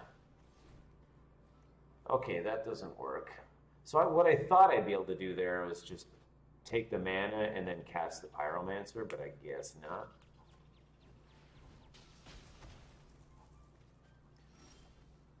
Okay, that's pretty good if we can draw a land next turn.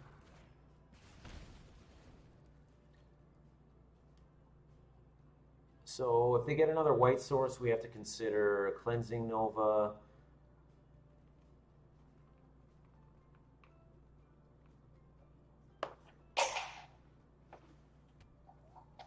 Okay, so that's not a second white source. There is a land. So I think I want to go to combat. I also don't want this Frenzy countered. And there's a really good chance that it will right now. But you know what? I think I'm going to go to end step. So he's going to get a white source.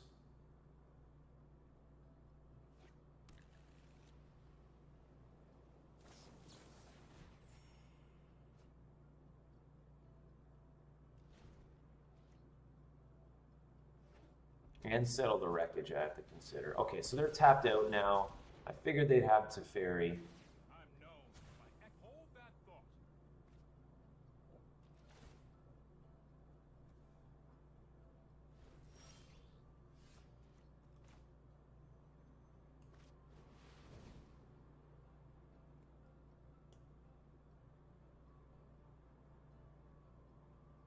But they can also tuck this too, which isn't great.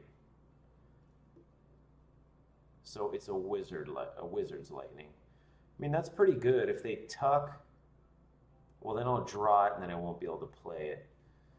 So, I mean, if this gets sealed away, it gets sealed away. Well, target to fairy. That's fine.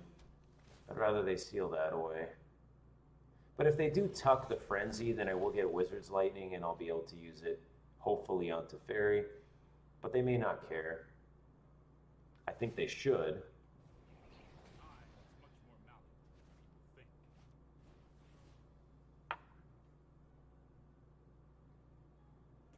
One to the top, so that's probably...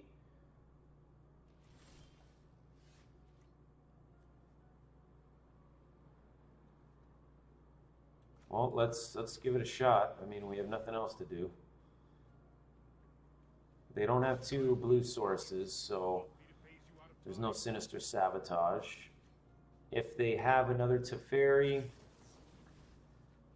and they play it, they're tapped out. Hopefully we draw land. We play Demanding Dragon, and if they don't have a creature in play, they take 5, which could be significant.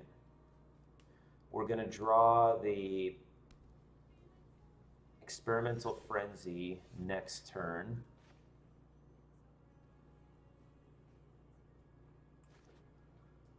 Okay, they have a second blue source now. I don't know if the Jeskai Control plays Essence Scatter or not, but we'll see if this gets countered. Okay, it does play Essence Scatter, fair enough. I'm just happy Teferi's not on the board. So they know this is the Experimental Frenzy, but let's just play it. They have answers, they have answers. Yep.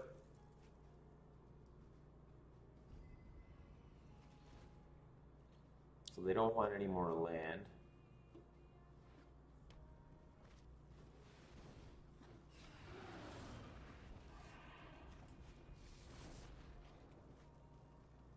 Okay, so I don't know that we have any way to deal with this.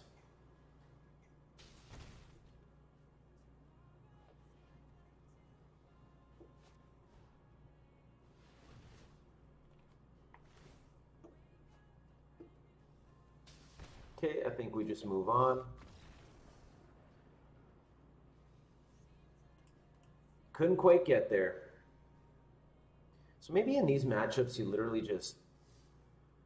Well, I think I did throw everything at their face.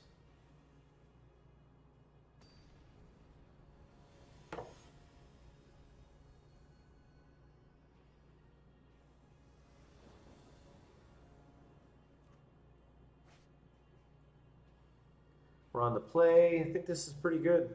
Let's do it. Some 1-drops, a Steamkin, and opening hand, and a Chain Whirler. So I think we're pretty good here.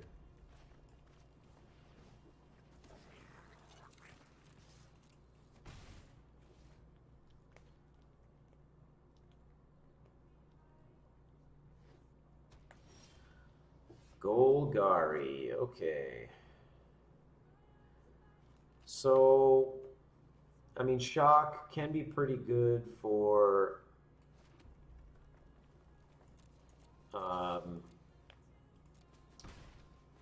like Jade Light Rangers and stuff like that. Next turn, it'll probably be Merfolk Branchwalker. We hit a Chain Whirler. If it doesn't hit the Explorer, the Chain Whirler will take it out. Okay, that's a good card. Shock's not a great card against that. It will be now, though, with the Chain Whirler. Wow, no, because we don't have 4 land. But we could... Actually, we could sack the... What do we do here? We could sack the Firebrand and then Shock, and then play the Lava Runner.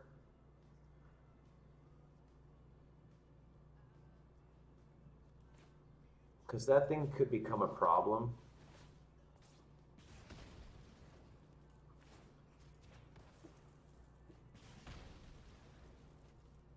Cast that.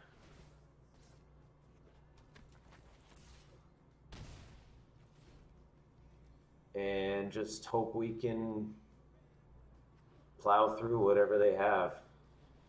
Okay, so there's the Jade Light Ranger. It'd be great if it didn't hit.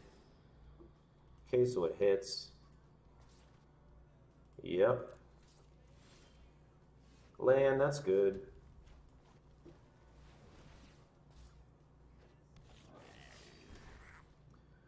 I mean, we could play another Chain Whirler.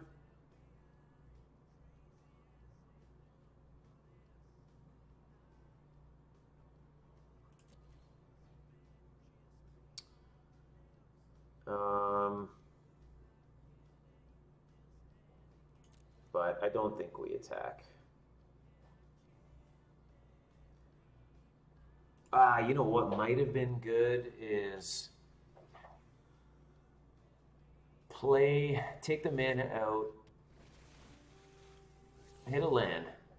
Okay, that's a problem.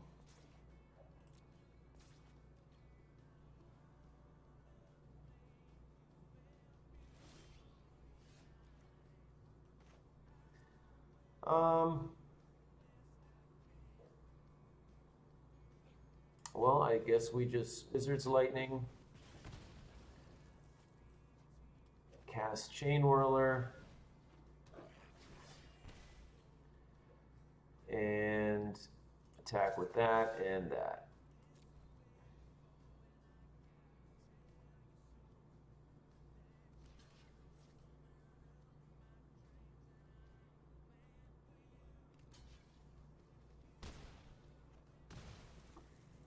So they were on the draw, so they're going to hit 4. I forget what the CMC of Raska is, if it's 4 or 5. So an Experimental Frenzy would be great here. Okay, that's good.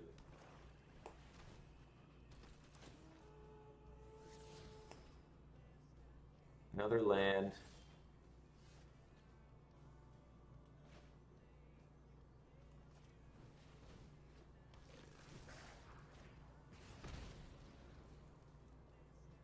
I think we got to get value. I mean, if Raska comes out next turn, we know they have land. Something's probably going to get destroyed. One of my creatures. Okay. Yep.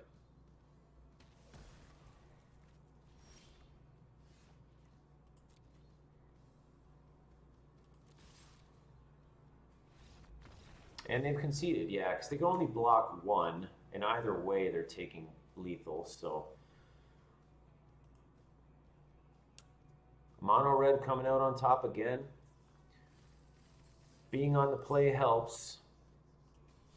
I mean, it's kind of nice, because yesterday, I think it was at least 10 games, I was on the play twice.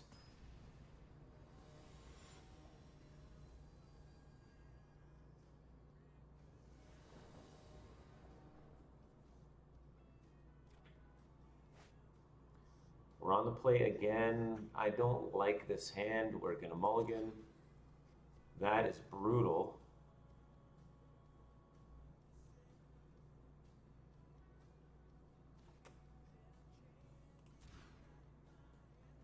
Wow. Okay. That is pretty rough. That is pretty rough.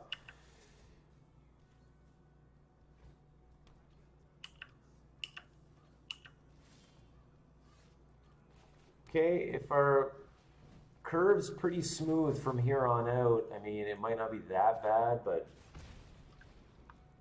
the mulligan to 5.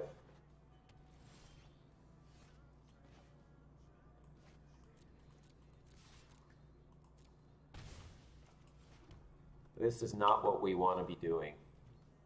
So History of Benalia is probably going to come out now. Okay. This is gonna have to go anyway, so it's the only thing they can take.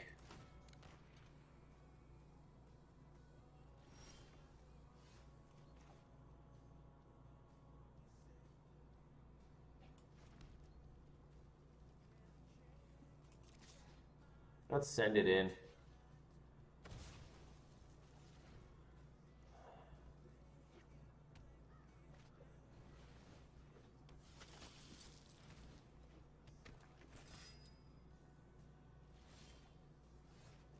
Okay, that's a pretty good draw for us, actually. Our one of, but they have answers with Conclave Tribunal. With Conclave Tribunal, which they can convoke too, so. Well, they can't, well, they can definitely do it now. Kitesail Freebooter. You know what I got.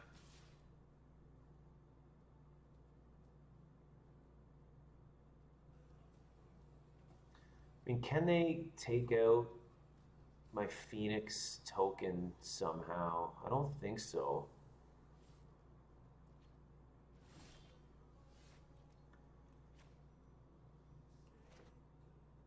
Okay, so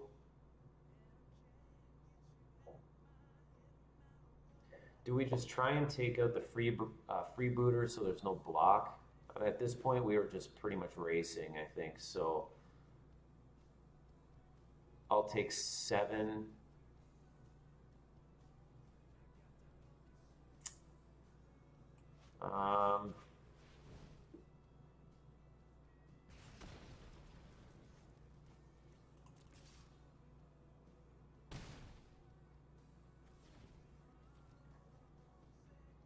No, I'll take 9. Oh, I forgot about the Adanto Vanguard trigger. So this is rough. We need an experimental frenzy right now.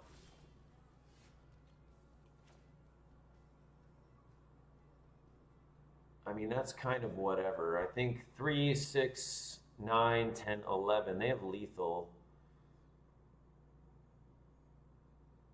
Or almost lethal.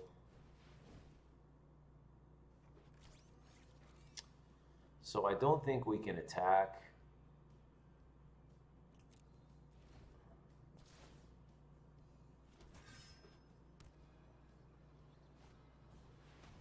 Ouch.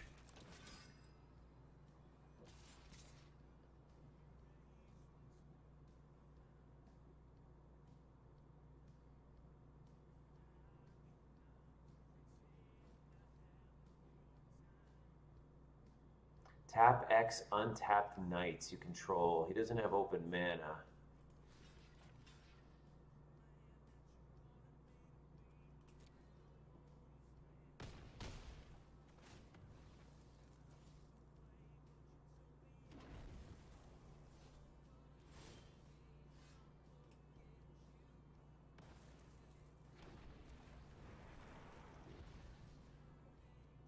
Okay, Chain Whirler is kind of nice, I suppose.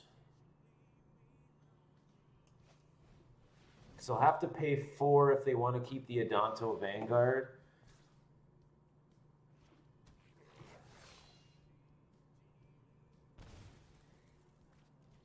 Oh, and I think they have to do that on their turn, maybe.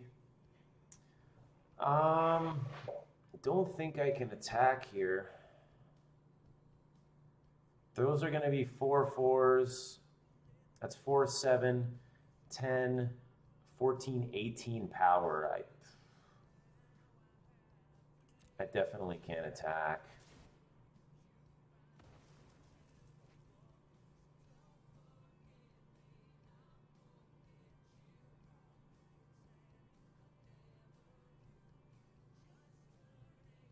I think I lose any way you slice it. Yeah. Because even if I block that, I'm still taking lethal. 11, that leaves 8. Yeah. GG. So what happened there? I flooded. Well, I mulliganed to 5 and had a rough hand.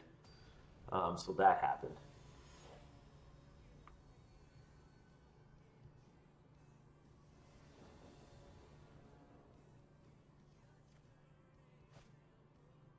Okay, on the play, this is a much better hand.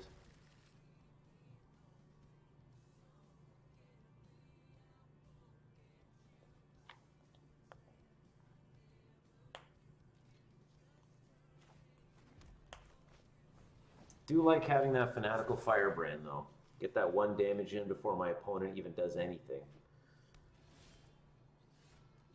Memorial to Glory, okay.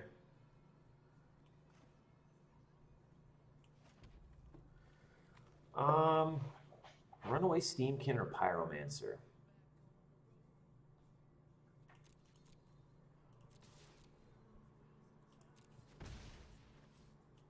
I think Steamkin pretty much always, because you're just gaining, if it survives, you're gaining value off the spells you cast afterwards, so this might be like mono white knights.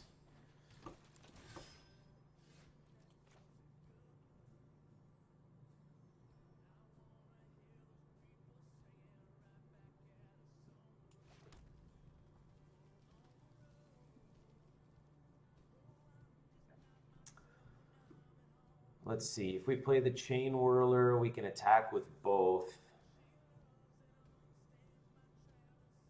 But that is first strike. So I think we need to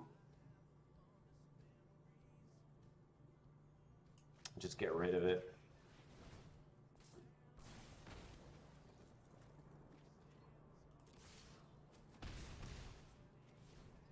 If we hit a land, we'll have 2 drops. If we don't hit a land, we play Train Whirler. Okay, and we don't, so I think we do this. And then this.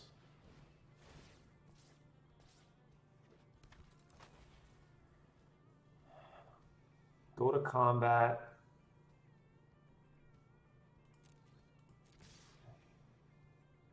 Well, that'll get blocked.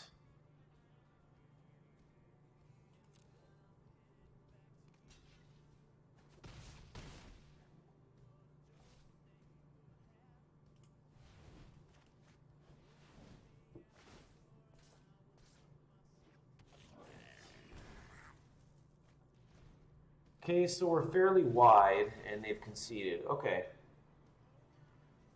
So that was a neat little play there. That Runaway Steamkin's ridiculous. And we're exactly at another pack. All right, cool. And 2 packs away from a mythic rare. So we'll get Guilds of Ravnica. Venerated Loxodon. All right, looks like we already have 4 of those. So that was a little underwhelming. But need to take a second here. I'll be right back.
Okay.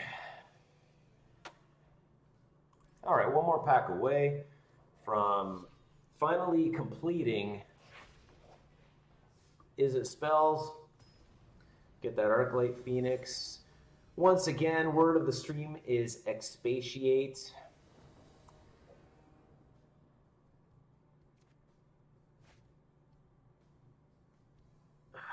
And that's to speak, to write at length or in great detail. 1, 2, 3 drop. This isn't too bad. I wouldn't mind like a shock or something in place of the 4th mountain, but you know, at least we have a land base. We're on the play once again, so definitely making up for yesterday.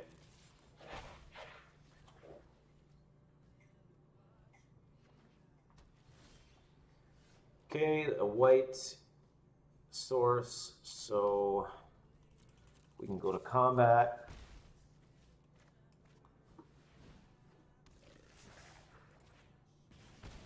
Maybe up against blue-white control or Jeskai control. Okay, Boros, interesting.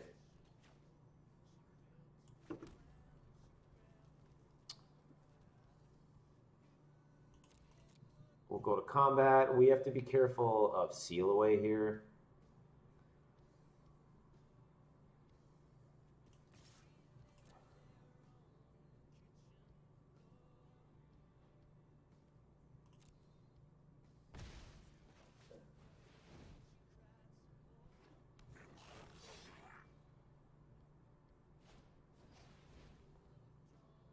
Okay, that's fine.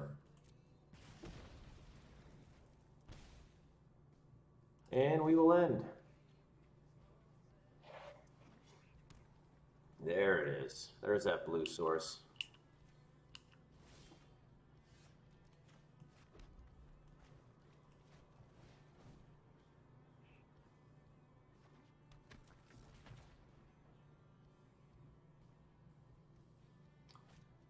Combat, let's maybe go into combat first and then Wizard's Lightning, because maybe they'll seal away something. I mean, they don't have 2 blue sources, so they probably can't do anything about that.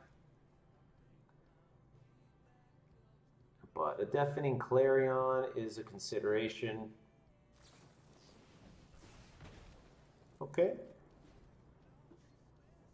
Now we just hope we draw action to close it out.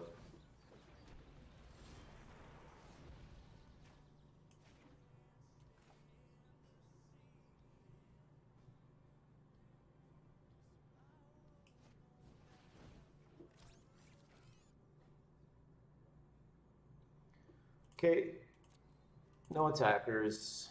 That's tough to deal with. But they can't really, I mean, it depends on what they have.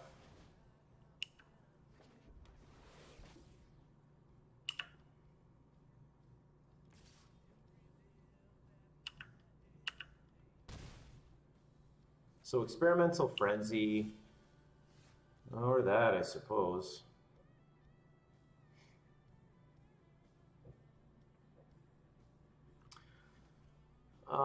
So we'd be getting in 2, 3.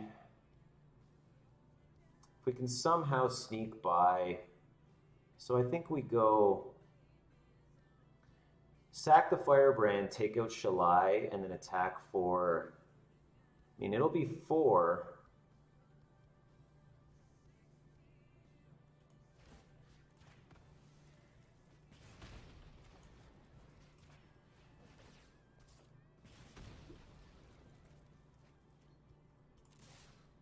So that does leave us a Lightning Strike, a Wizard's Lightning.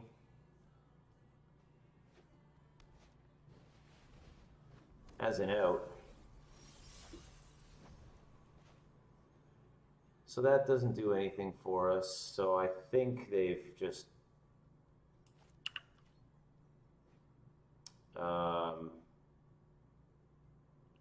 I think they've turned the corner there. So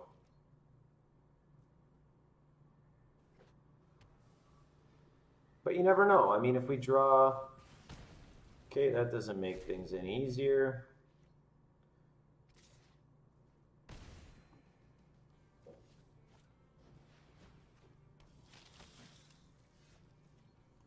Okay, so we'll concede. Could not quite get there. So close.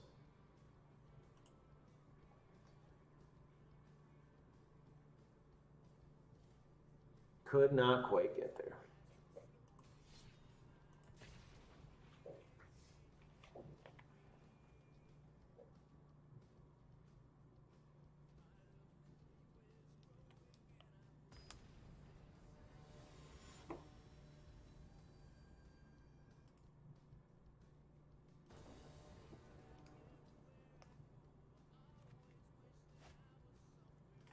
On the play again, a couple Steamkins, some burn spells.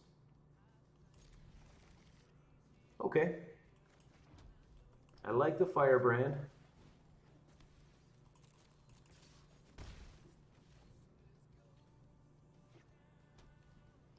Well, a lot of white mana today.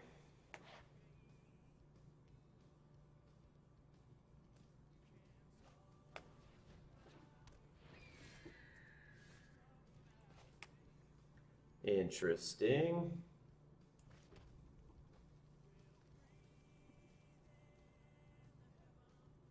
I mean, do I just shock that, or... Because the life link is pretty significant. Or do I just play the Steamkin and then sack the Firebrand? I think I attack...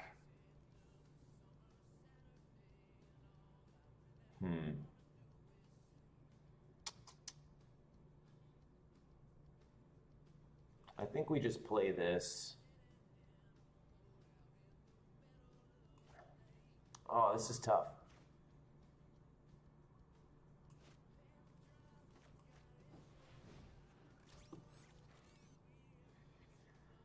And do we do that? I mean, they're going to gain the life back anyway.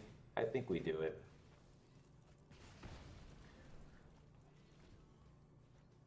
One point of life gain is significant.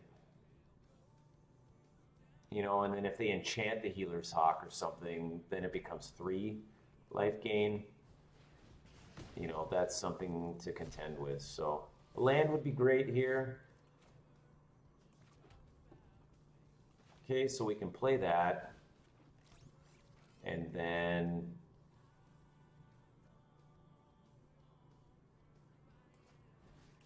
shock.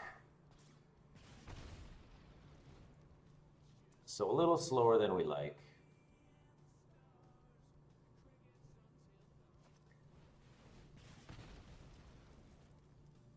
Okay, if they don't play a land here, that's... Okay, there it is. Okay, we end. So judging by this, my opponent's like, okay, there's probably... I mean, they didn't play a creature. We got 2 cards in hand, so it's probably burn. They're coming up at 4, or they're at 4 now. All I've really seen is removal in that Healer's Hawk, so I don't know. Okay.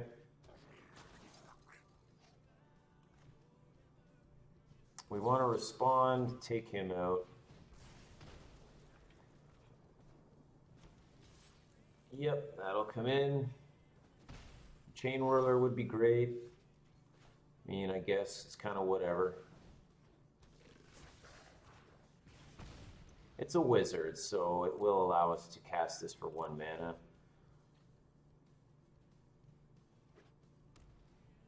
If Big Angel comes down or something like that, we are in trouble. And there is a Big Angel.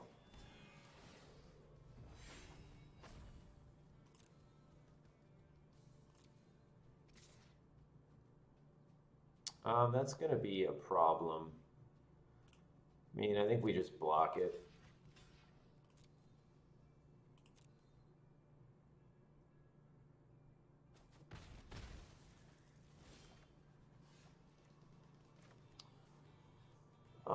Okay.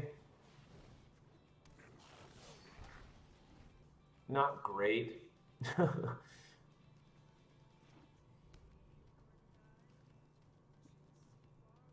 So maybe I see why the 4th Experimental Frenzy is in the deck. Because I haven't been able to hit it when I really need it.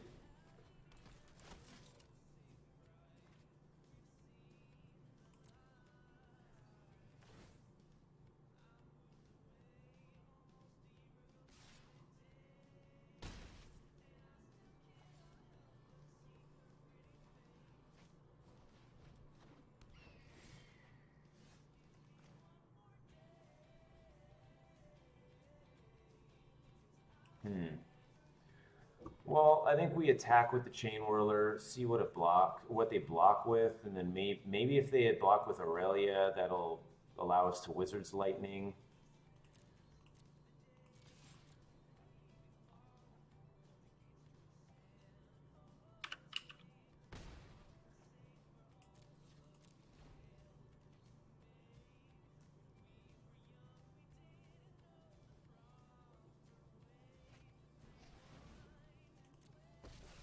Yipes. And that's what I meant by these counters on the Healer Hawks and whatnot. They become a problem.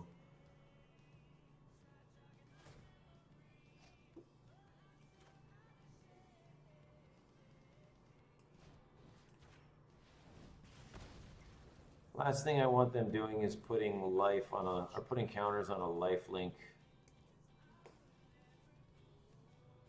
Although this is rough. I don't know that we'll be able to do anything here.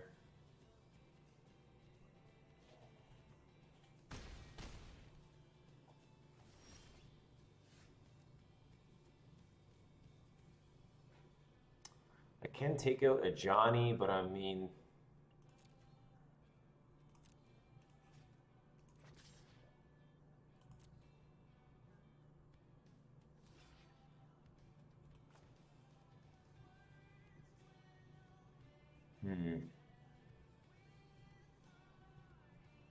It blocks, first strike. That won't be lethal.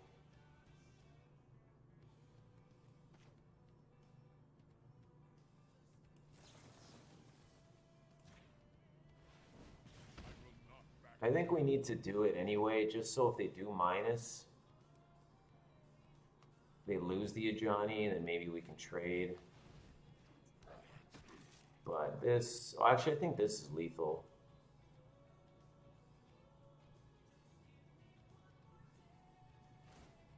Four, and then that'll create the haste creature. Yeah.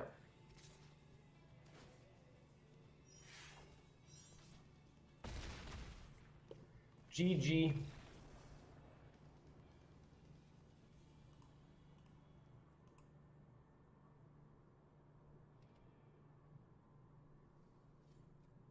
Okay, we're looking for that 5th win. So sideboard there, I bring in... What would I bring in? Banefire.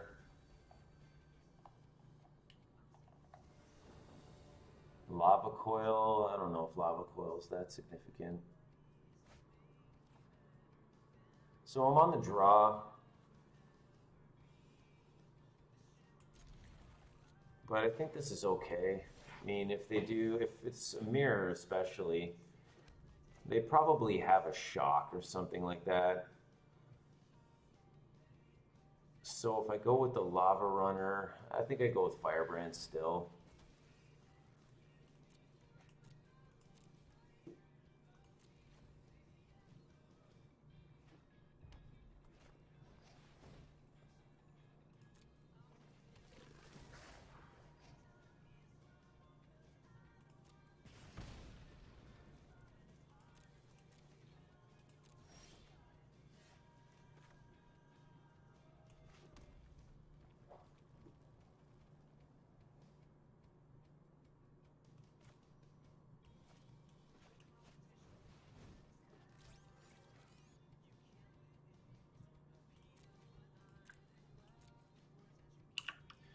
No attackers. They have a Chain Whirler. Then we just sack the Firebrand, I guess, take out their Pyromancer, and that's it.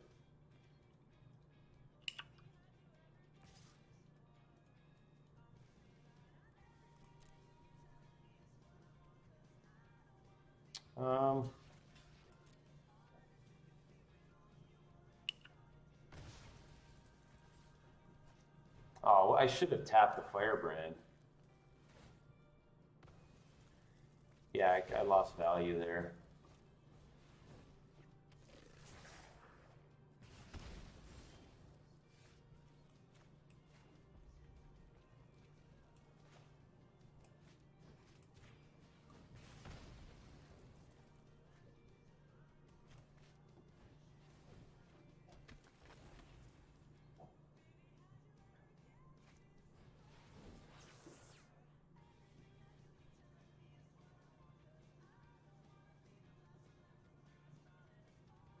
If you decline, your opponent draws 3 cards. I'll take action.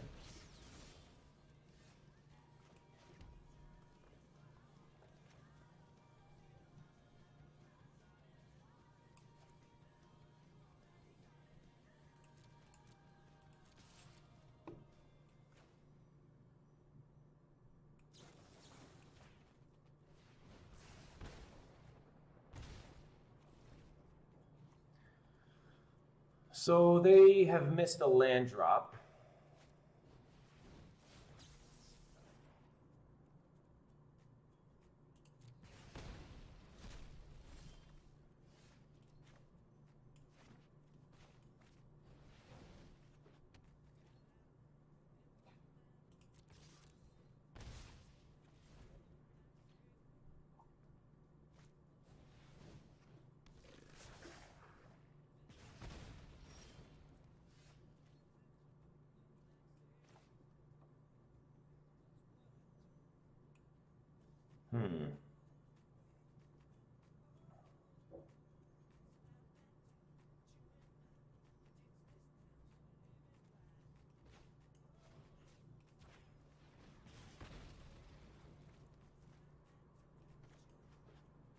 Another land. That hurts.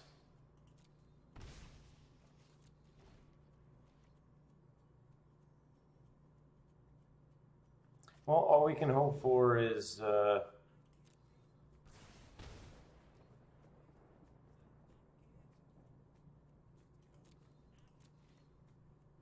well, now we have to worry about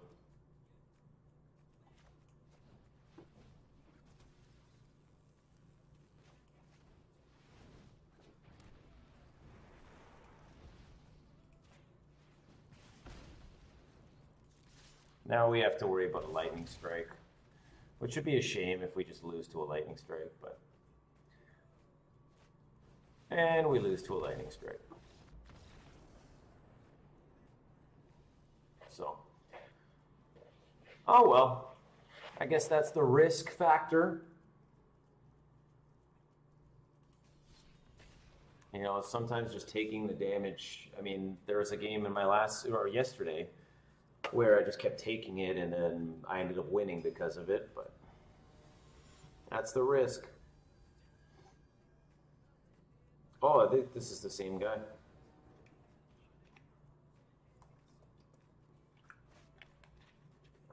I'm on the draw.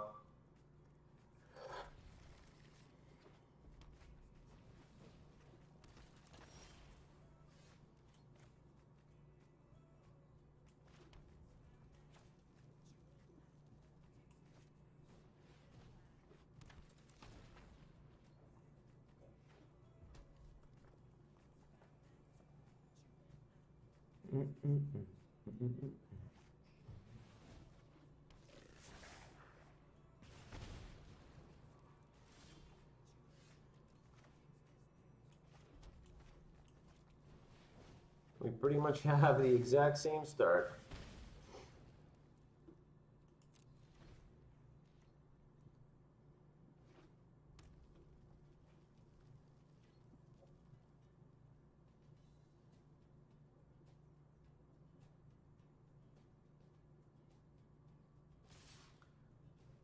So they're attacking.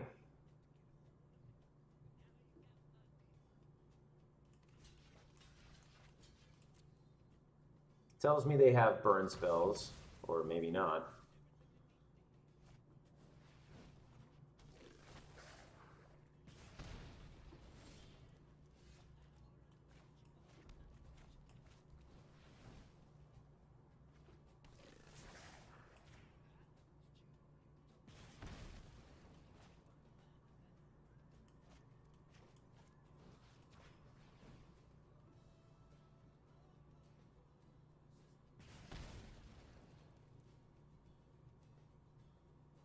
They probably have a shock as well. Maybe I should have left that mana up.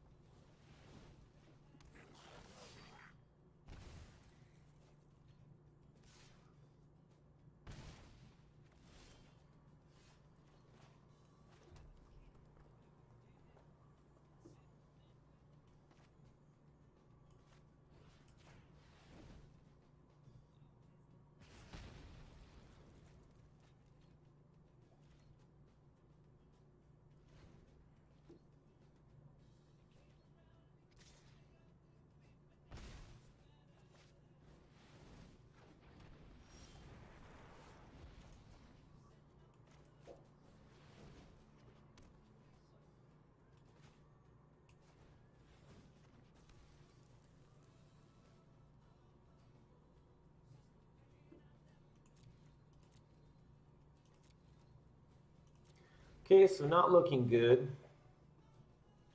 Maybe we put 1 or 2 main deck lava coils in this deck.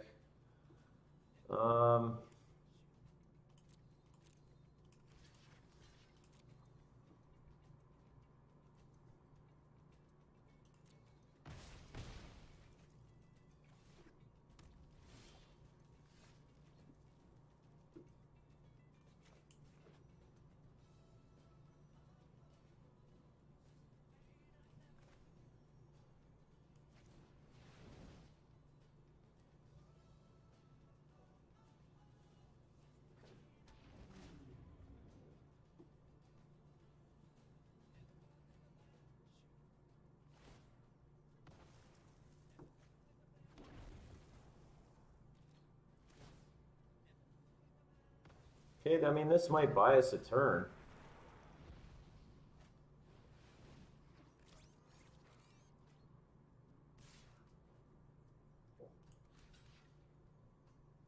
I mean, I have to do this. Probably have a shock or something, but at this point I have to.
So this could have been the comeback we needed.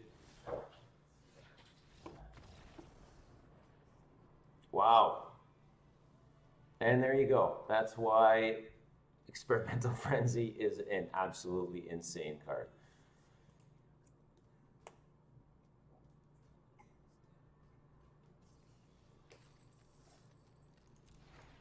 Reaver Ambush. Wow.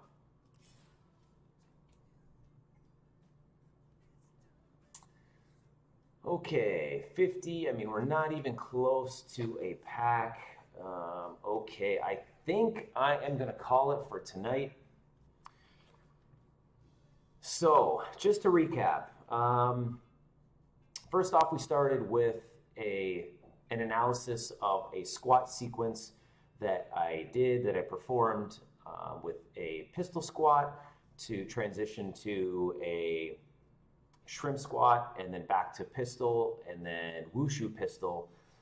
So kind of a unique sequence that I just thought of one day that I really like to do because it tests balance, coordination, strength, focus, all those kinds of really cool things. Really touches on the skill aspects of progressive calisthenics and pistol squats in particular. So check that out. I've got a ton of content on pistol squats and just progressive calisthenics as well. But if you do want to learn more about the pistol squat and just squats at all, check out the content on Elevate Your Craft, the YouTube page and the Facebook page, all Elevate Your Craft, one word. There's also the podcasts, which are on iTunes, also under Elevate Your Craft, if you want to learn more about a ton of stuff that I have on there. We'll definitely continue the 7th guest playthrough. We're having some success right now. And as always, continue with MTG Arena. So that's it for me for now. You guys take it easy, and I'll catch you next time.